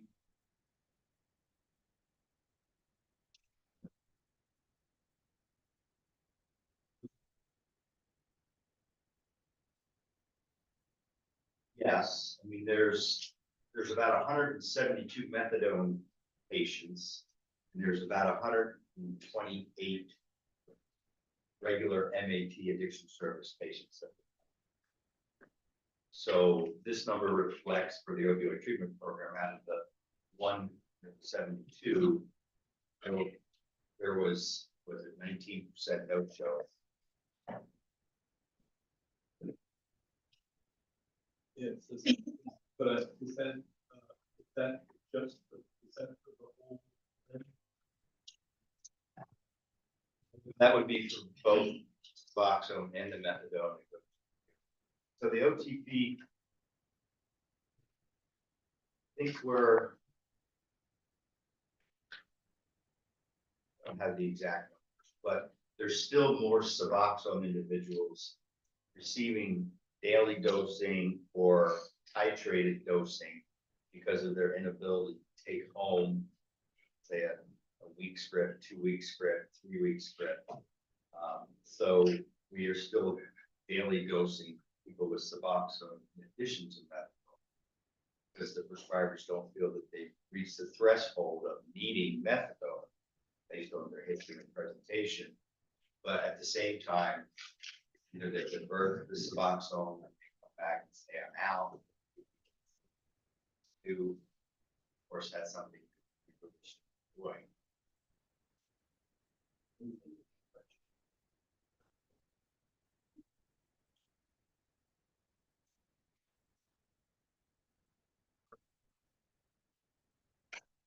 Yeah, I don't know if we can separate out the Suboxone because there's more Suboxone participating in OT right now than there is. I guess it's much easier for us to dose the methadone than it is Suboxone. I think eventually you will find that fraction is going to change, and eventually will be for methadone. But that's not the case right Mr. Miller, did you have a contribution? I did, but I think that he answered it. I want to make sure I'm understanding these charts right. I'm comparing like last month's statistics to this month's. And seeing that we do continue to get some additional revenue, money paid. If I'm looking from, the report for last month for, let's say, March 23, April 23, we have gotten some additional money. However, some of them, the dollars billed is not the same. So is that due to like adjustments, or in some of them, it's more on this month's report than it was last month, and some of them it's less? Well, what we bill for in terms of the number of dollars we bill for shouldn't go down. If it goes up, it would be because there's some notes that were untimely during that period. They got their notes done. Like March is lower this month than it was on last month's report. April is lower for dollars billed. It just seems like those are so far back to see a change in the amount billed. Okay, and then just one final question to make sure I really understand. So the amount billed is billed, like if we're looking at July, it was July 1st through July 31st. Yes? Yes. And the dollars paid are for the services that were billed during that month, or are they the dollars that we received on any open bill during the month? I believe it's supposed to be the dollars that were billed and the dollars specific to that month that were received. Okay. Can you find out for sure? But I believe, just so I mean, that's the way the report is supposed to run. Okay. The only way I say I believe is because you have this anomaly. Right.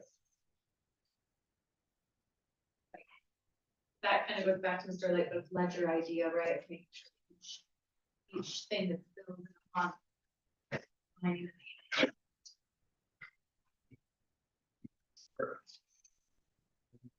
Terminal, page 3, the services billed for August is way out compared to all the other ones. That would be where I would be looking for the underlying cause. If you're looking at $84,000 billed, then but the other months you're looking at 211, 223, 330,000. That's where I would be putting my attention. Thank you. Mr. Webster. I guess I'm just curious, we keep talking about August being billed. Is it possible that what was paid is right and what was being billed, you missed something? Maybe not all the bills were in August to bring that up, or should be? I mean, I think we pretty much practice time and billing. There's, I mean, I guess there could be some deviation, they Maybe all the get a bills- little behind in one month and then maybe still have the subsequent month. I can ask. Yeah, that brings me to my next. Look at that.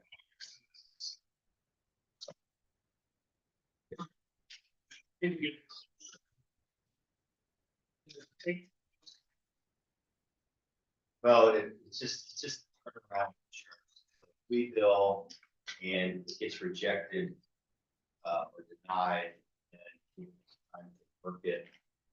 Have up to we have 3 months to submit the claim, and then subsequent to that, I think you have 60 days to work it. I mean, we're hearing a lot of possibilities and stuff like that, but you don't actually have an answer on any of the figures.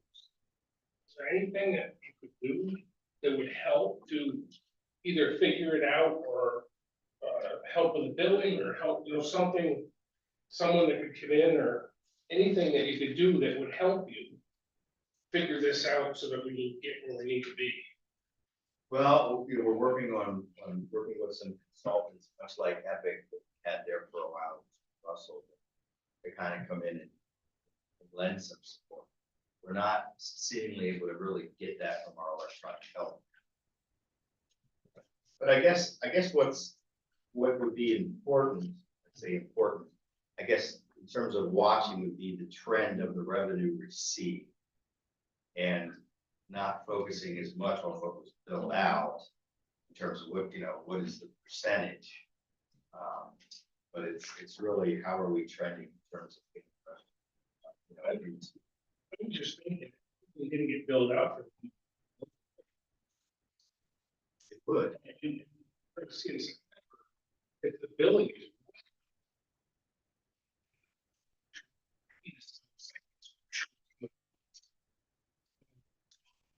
Which kind of just. So, Yes. I have some thoughts on this. I mean, I think it's becoming clear, there's a lot of good faith questions being asked tonight about this report. I think it's becoming clear that we have very little confidence in the financial numbers in this report. We have a lot of unanswered questions. And respectfully, we will continue to focus on what's being billed. Especially since we can't trust these graphs right now, and it's not necessarily a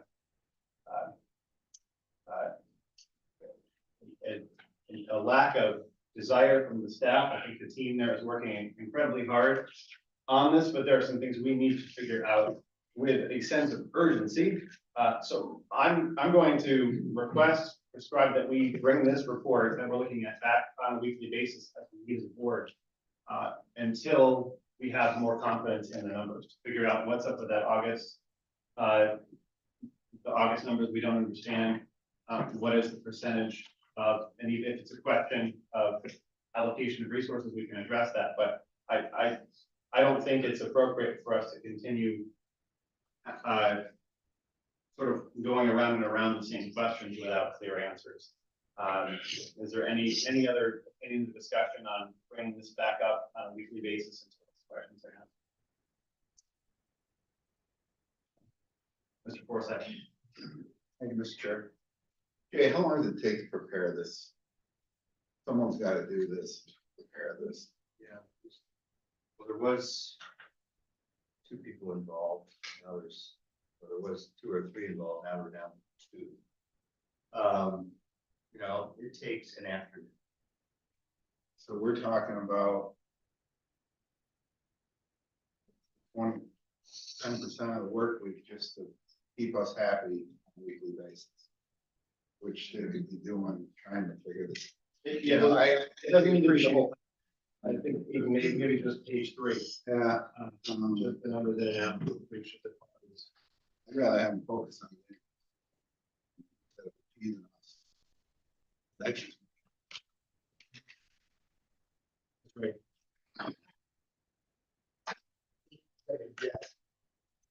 Better answer. No.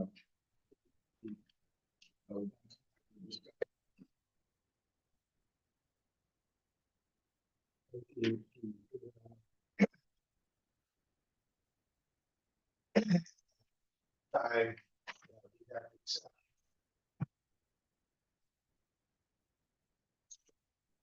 To provide us with information that they don't have, and that the billing system that we have is not providing it.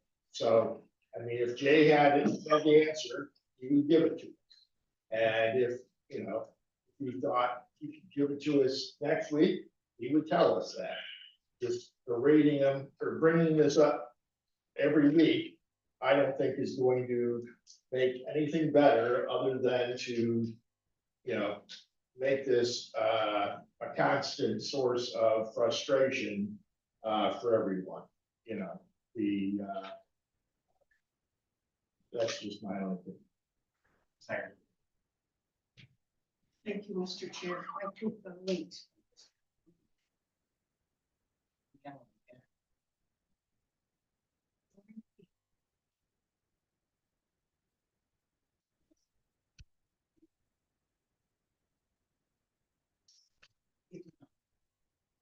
I think that providing the proceeding to get.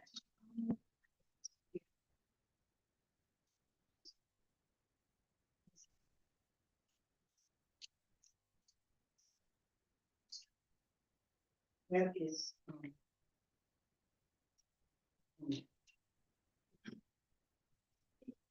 would agree that we don't need a weekly report, a monthly would be good.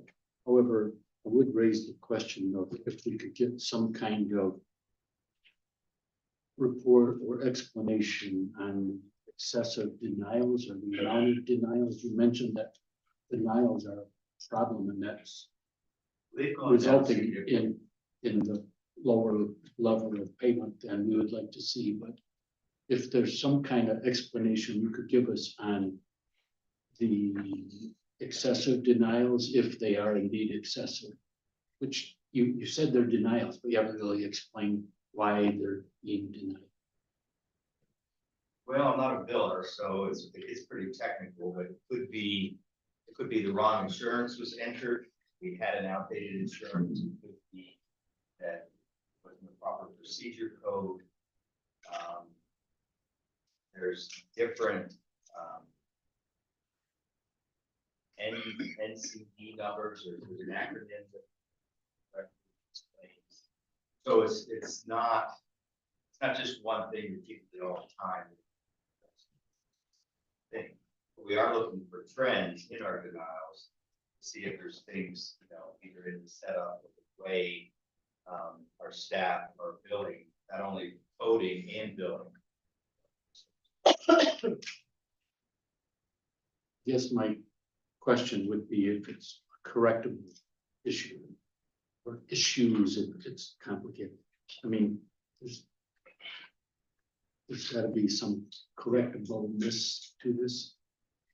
I mean, we're certainly fixing denials a lot more frequently and with a lot more, you know, robust approach than we were, say, 6 months or even longer. So, yeah. We've also increased our staffing.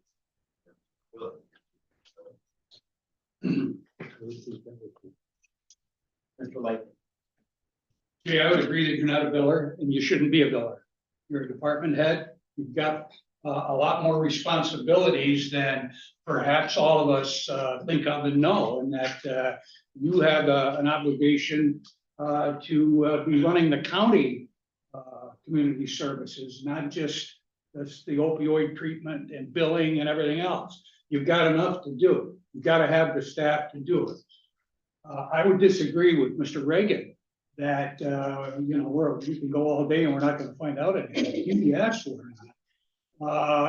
It's our duty to ask questions. It's our duty to get to the bottom of things. It's our duty to be good stewards of the taxpayers' money and the monies we get from the wider taxpayers in the state of New York and the federal government. So I see that, you know, this is something that it bears looking at. And it isn't just community services. It's social services, it's the sheriff's department, it's everybody that spends money, and lots of it, that we have a duty to be looking at. And if it comes to picking it apart with a fine-tooth comb, then that's what we should be doing. I take no pleasure in you know, asking people pointed questions. That's a part of my background. I'm sorry, but that's me. And I'll be here for 3 more years, God willing. And so get used to it. But I think that we're entitled to answers. I think you've got an obligation to provide them. I think that, and I really think that after 3 months, that something should have happened, even though you have a lot of work to do. You know, let's find out what's going on, put an end to it, or get it straightened out, get some answers, and move on. That's what I hope to see. But you can't do it all, Jay. Sure.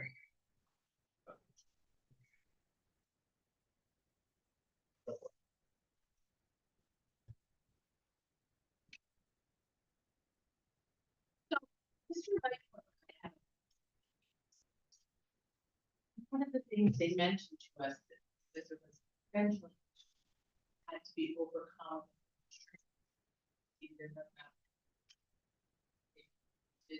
To people in the beginning when they putting providers on. That in itself will monkey up a significant amount of your charging.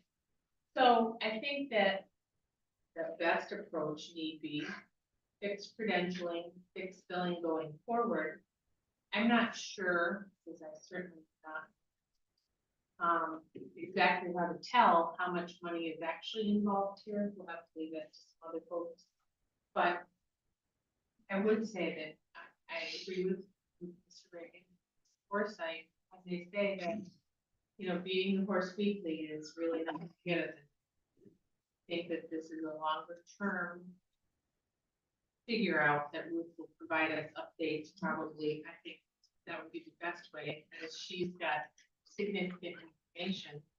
I appreciate all your effort. Jay. I know it's not easy, and it's not easy to come here and be grilled all the time. But I think that probably the best approach is when you get to some sort of milestone where you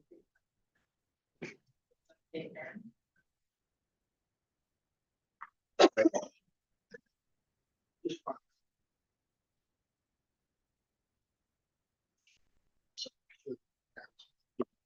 That is that we're looking at the idea of bringing in some outside help to help get to the bottom of some of these financial questions and other questions.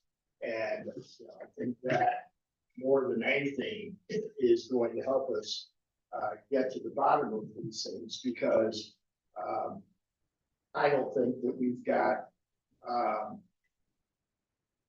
a good understanding of what's going on. So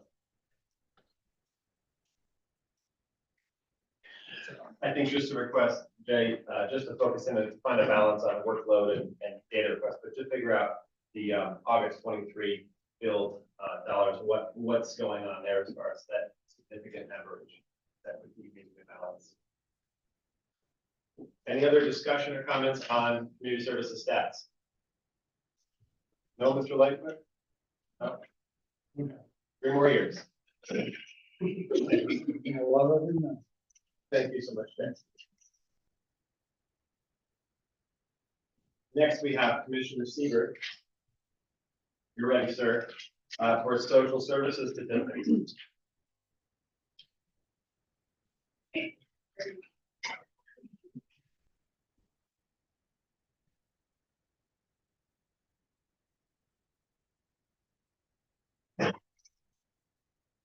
I'll do my best to be brief this evening.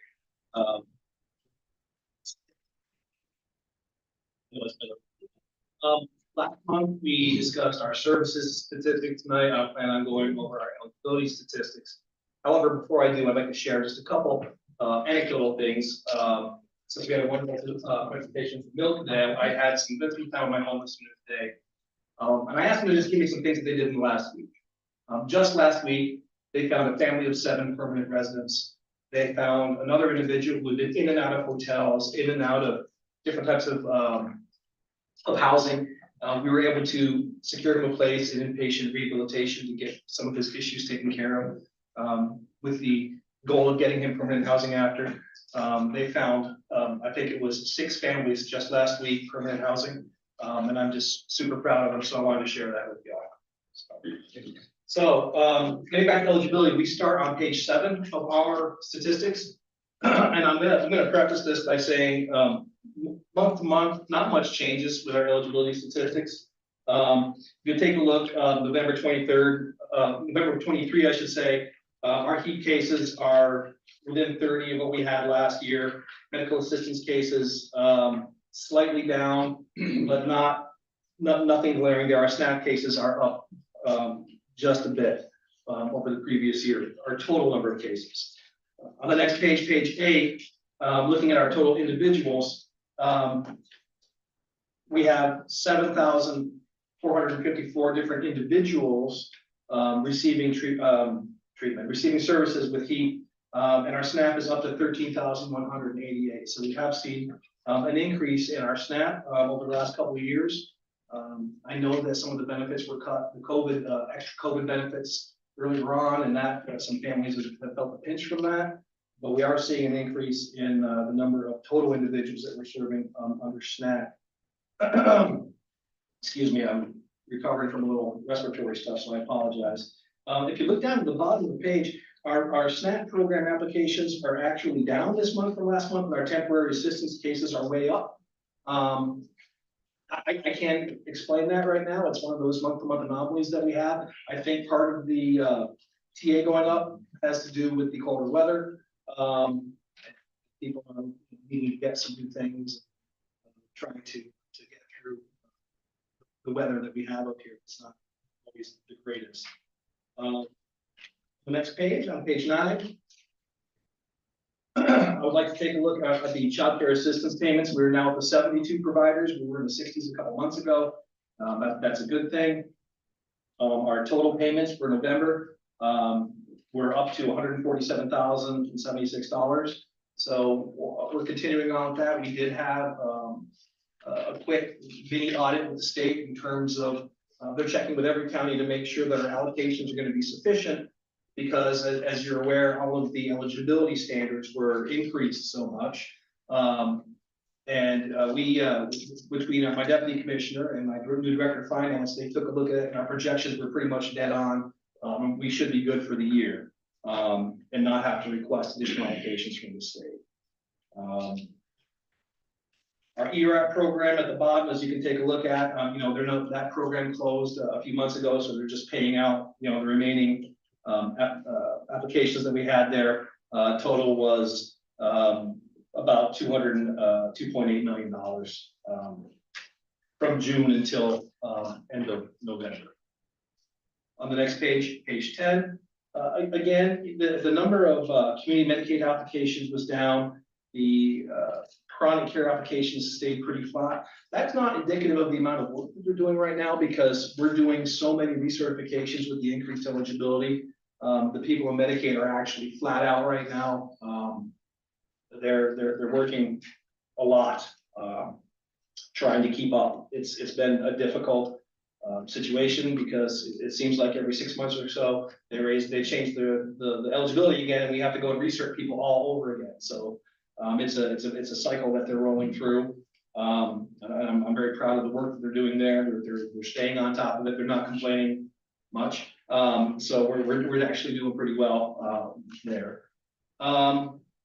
Looking at the bottom, the home energy repair replacement cost, you can see that that's jumping up. Our data is lagged by a couple months because of our reporting timelines, but our furnace replacement costs are up to $187,000. Other repairs at $66,000. I expect that to climb a little bit as the weather gets colder and people's furnaces start failing. So we'll see more of those.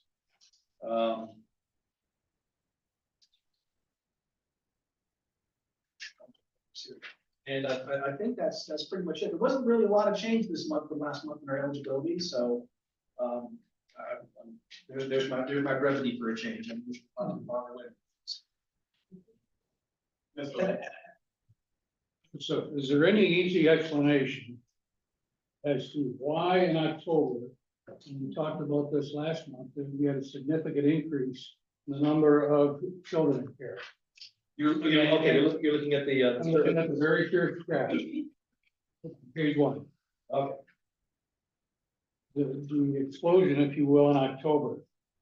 And then the recovery in November that actually pushed us below, and I'm judging by the size of the graph, what was reported in September.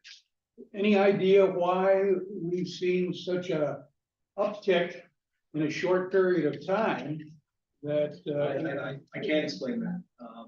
We had some cases in October dealing with large families. We had a couple of different cases, each one with 5 or 6 kids. The judge decided to take them into care, so that there was 11 or 12 right there just with those 2 cases. We've had some conversations with the judge about some of the issues surrounding these. I'm not necessarily in favor of our numbers going up, but we weren't really given a choice in the matter on that. We've seen over the last few months our cases becoming more severe, and we've been dealing with larger families. Okay, so if I may, Mr. Chairman.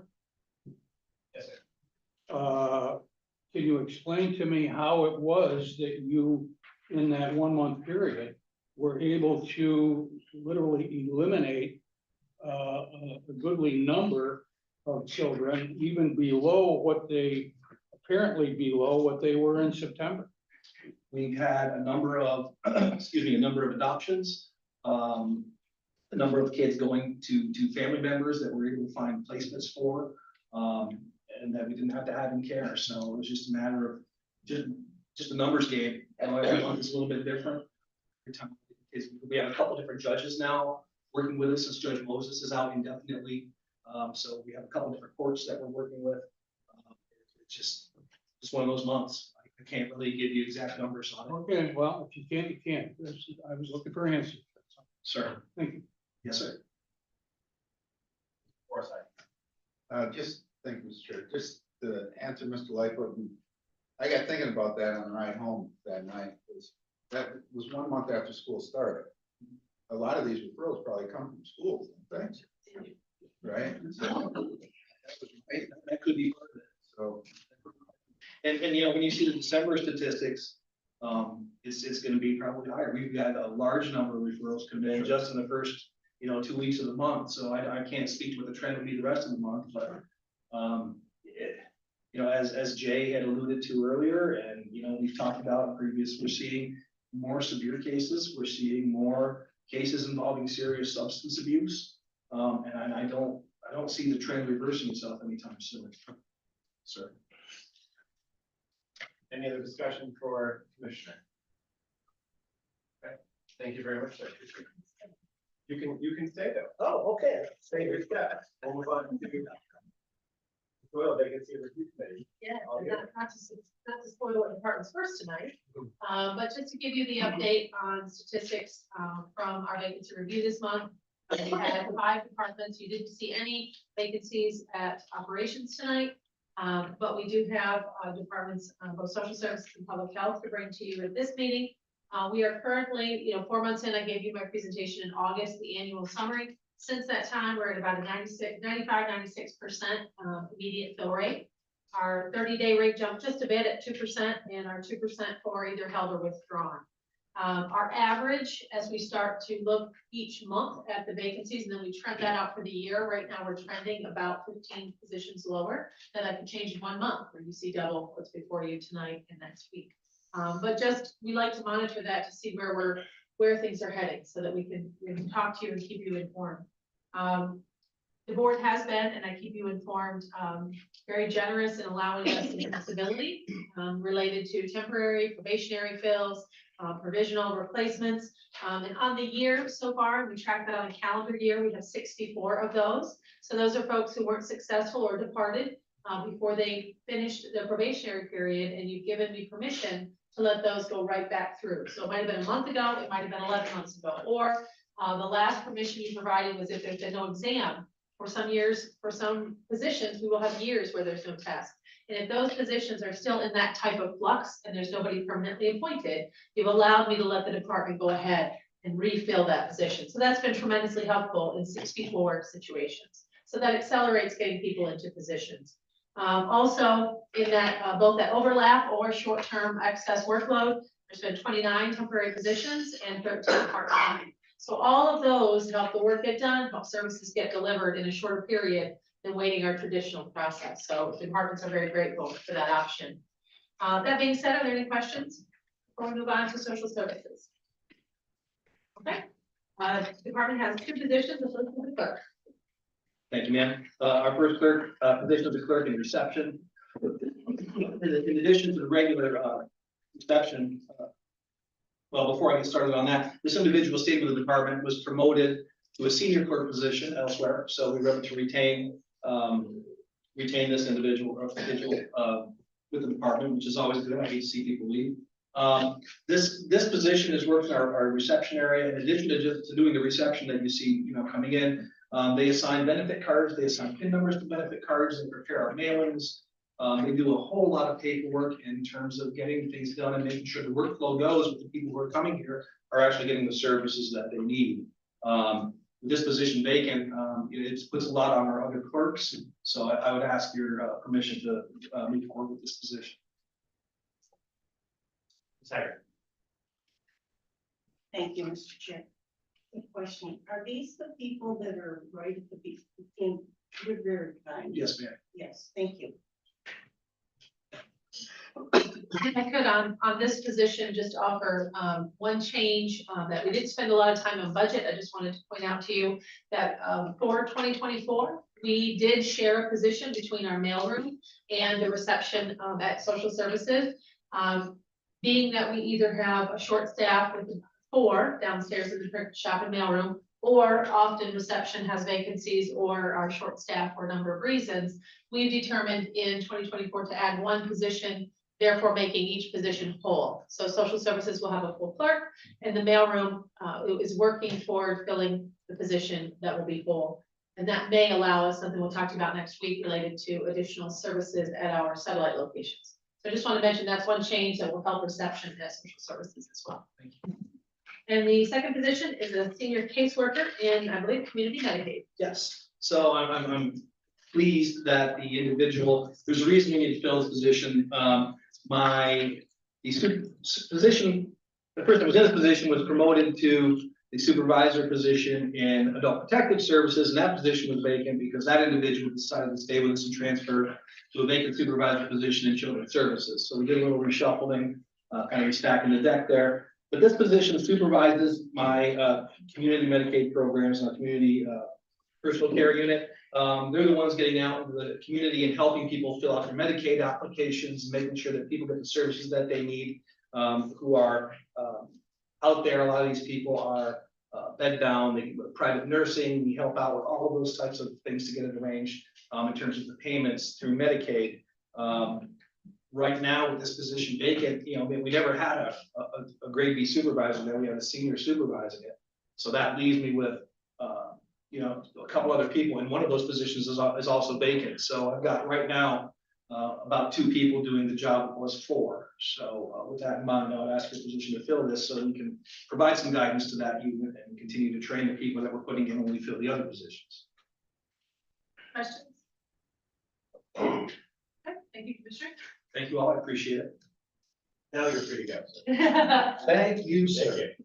So just as a reminder, at the top of your summaries, we've started tracking. One of the things I've talked to you about a couple times is how proud we are when there are internal transfers, usually promotions and or just movement within the organization to maintain employees. So we're tracking that for you. Also looking at when there are the resignations, retirements, want to keep you updated on positions that are being abolished. And if in fact there are promotions, internal transfers, as I mentioned. So we're tracking that for you on a monthly basis now as well. But we do on our second department have Carly with us by Zoom tonight to talk about 2 positions that are linked. Carly, go ahead. Yep. So as Ruth had mentioned, I have 2 positions to bring before the board tonight, and they are connected. So this first one is a public health nurse position. This vacancy was a little bit of a surprise for us. It was due to a resignation. The individual had an opportunity that they just couldn't pass up. But this position is responsible for not only being point person for our clinic, but also for our maternal child health program. So this person oversees the vaccination as well as the STI, HIV clinic that we run. So we're really hoping that this position will be able to continue so that we can still provide those immunization services.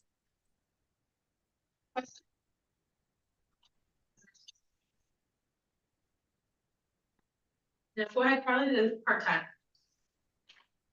Yep. So the other one is a community health nurse position, which is part-time. This position is fully grant funded through our COVID grant.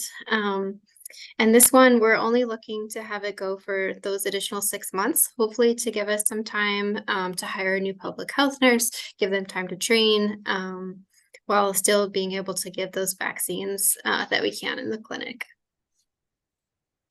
Questions for Carly?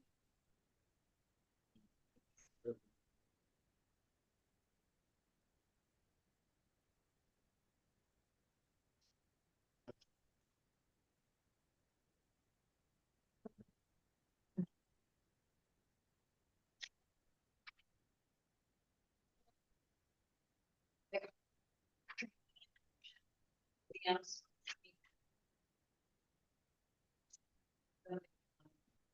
Trainings.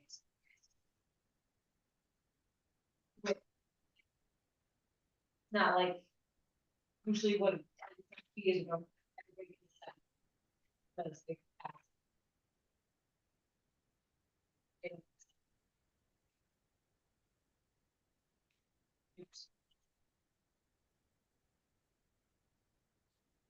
And I'm sorry, I couldn't hear the question. That's okay, Carly. Johnny's answering the question about what our list of nurse applicants looks like right now. That's how we. Gotcha. So it doesn't, shouldn't slow down the process at all. Carly, is there a pool from your last hiring of nurses to interview for this position and or the part-time? So we do have a part-time nurse who is interested, who's actually working for us right now. And as far as I know, that's the only interested party that we have.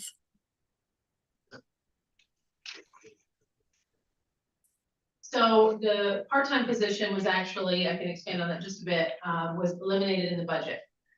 With funding and looking carefully at positions, which ones to keep.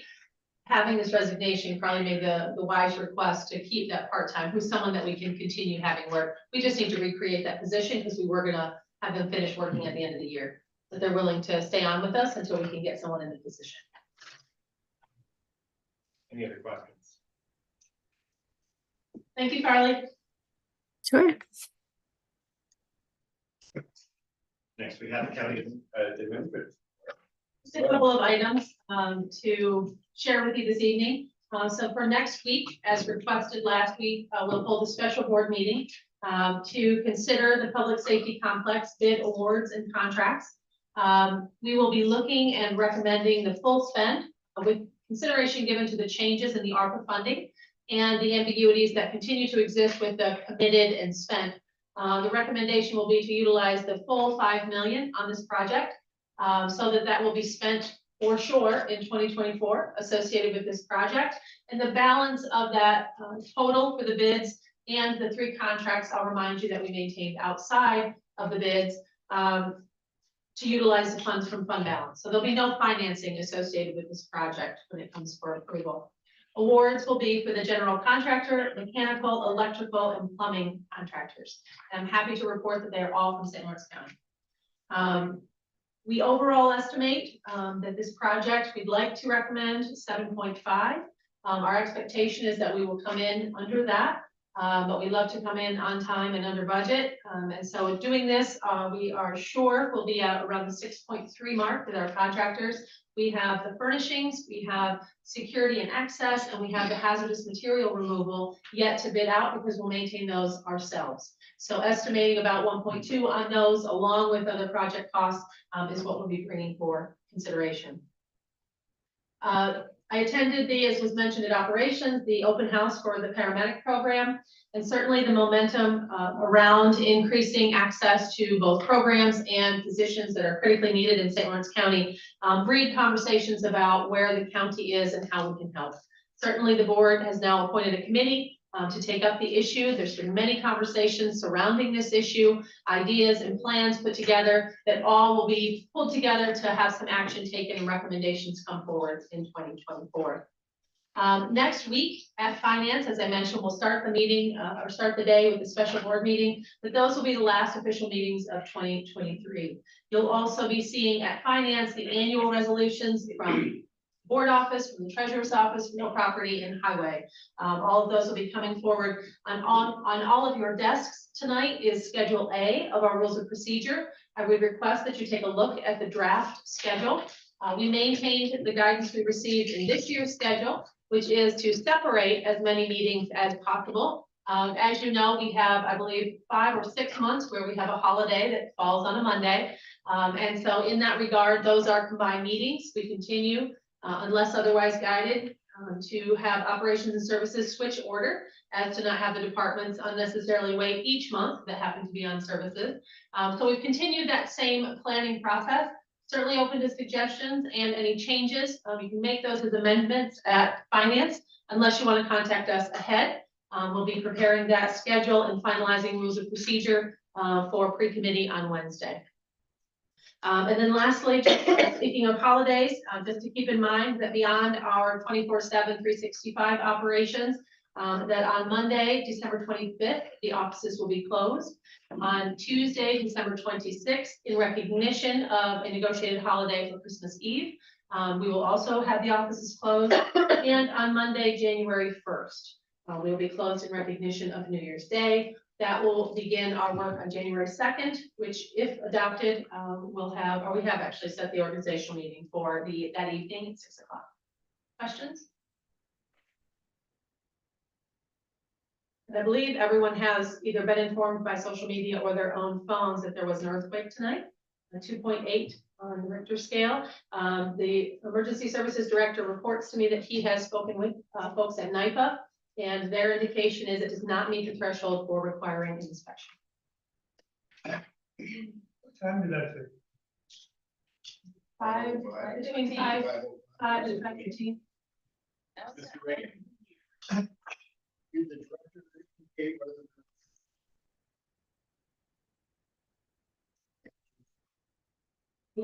We had lots of calls coming in from people looking for information, but he had not heard of any issues related to it. Does that complete your report? It does. Wonderful. Is there any old business? Mr. Forsyth.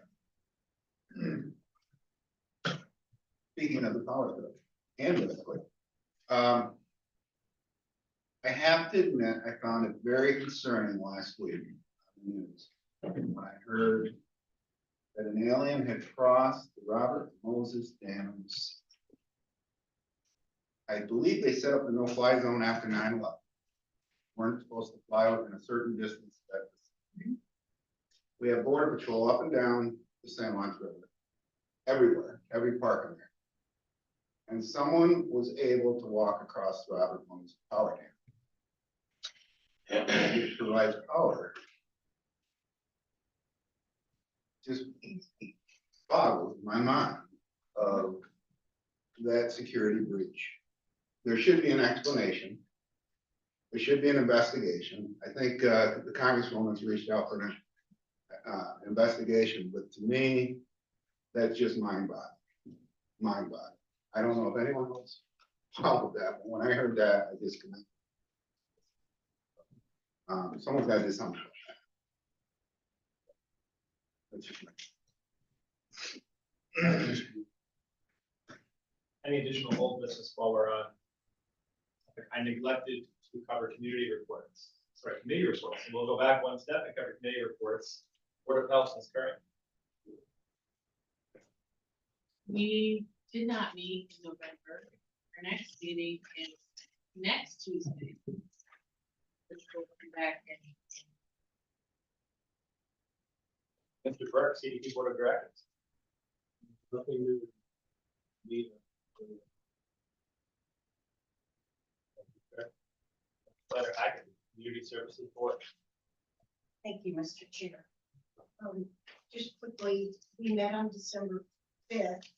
Our next meeting would fall on January 2nd, but I'm not sure, I won't be there because I'll be here. I'm not sure if Mr. Ulrich can speak to that on the 2nd.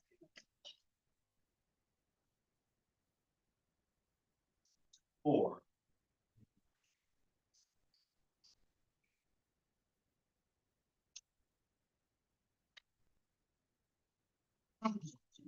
Wanted to mention from the December 5th meeting. We had a gentleman from, or two people actually, from the Northern Regional Center for Independent Living, NORCL. They were describing their ombudsman program that they provide for long-term care facilities. And it was very interesting, but one of the things he brought up was the need for, and this is just so everybody out there knows, they have to, they really have to drum up the floor in terms of people coming to visit people at these facilities. Many have no family, nobody comes to see them. I wanted to. Secondly, CSB board is in need of many members, I think 6 now.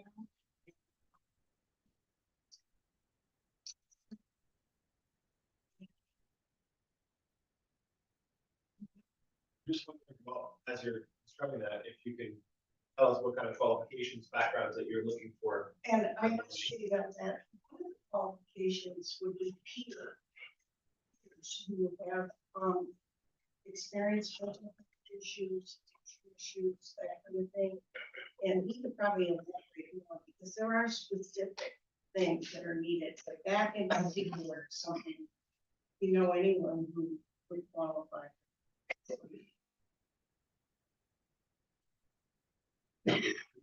Next, Mr. Denisha, Office for the Aging, Advisory Board. Mr. Chair, I don't have anything to report since my last report. However, it is 2 weeks until Christmas. And anyone that has not had the opportunity to donate to the Office of the Aging, you still have time. And if you don't donate, I hope you get a lump of coal. Could come in handy if you have a full winter. This Criminality Youth Advisory Board. Hitting buttons over here, I'm losing my recorder. No, that's okay, I'll just go off memory. We're wrapping up our 4th annual Christmas holiday card drive. It concludes on Friday, so any youth or adults in this season of giving that would like to create holiday cards and send them to the Youth Bureau. They will be distributed with baskets for Office of the Aging, but also to local nursing homes, assisted living facilities, etc. I believe we had like 3,000 cards last year, something like that, and so it's just a nice way to put a smile on people's face in the holiday season. The next is our teen ambassadors. Some of them, they had an opportunity to meet the producer of, it's a documentary called The Drug in Our Pocket. And so it's about the negative impacts of social media. And so they're in some conversations with those producers in hopes that they may come to St. Lawrence County to do a little bit of filming as well. And there was one more on there and I forgot what it was and I closed my notes. Oh, goodness gracious.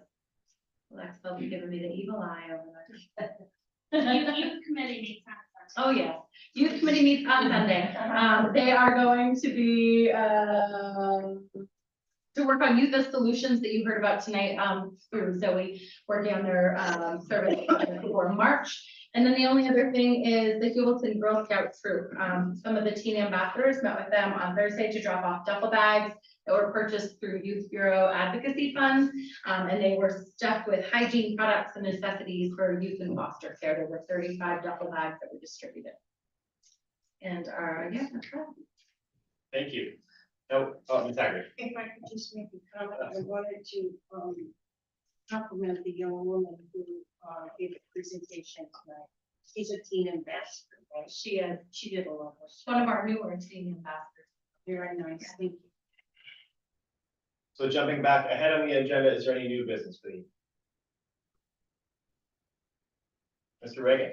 I have a question. Does anyone have an explanation for, the item we found on our desks? I ate one about a half hour ago and I'm still alive. Is it a bride?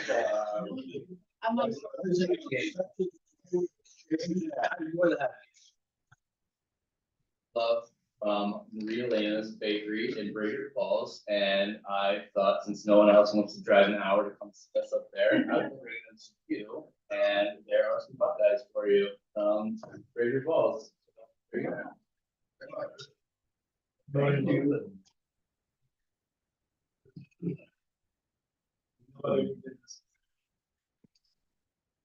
It is for personnel. History of a particular person, or corporation, matters leading to appointment, employment, promotion, demotion, discipline, suspension, dismissal, or removal of a particular person or corporation, negotiations, and appointment. Motion and executive.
If no further business for the board, is there a motion to adjourn?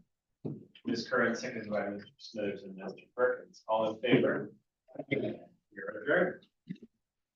We will immediately begin trading.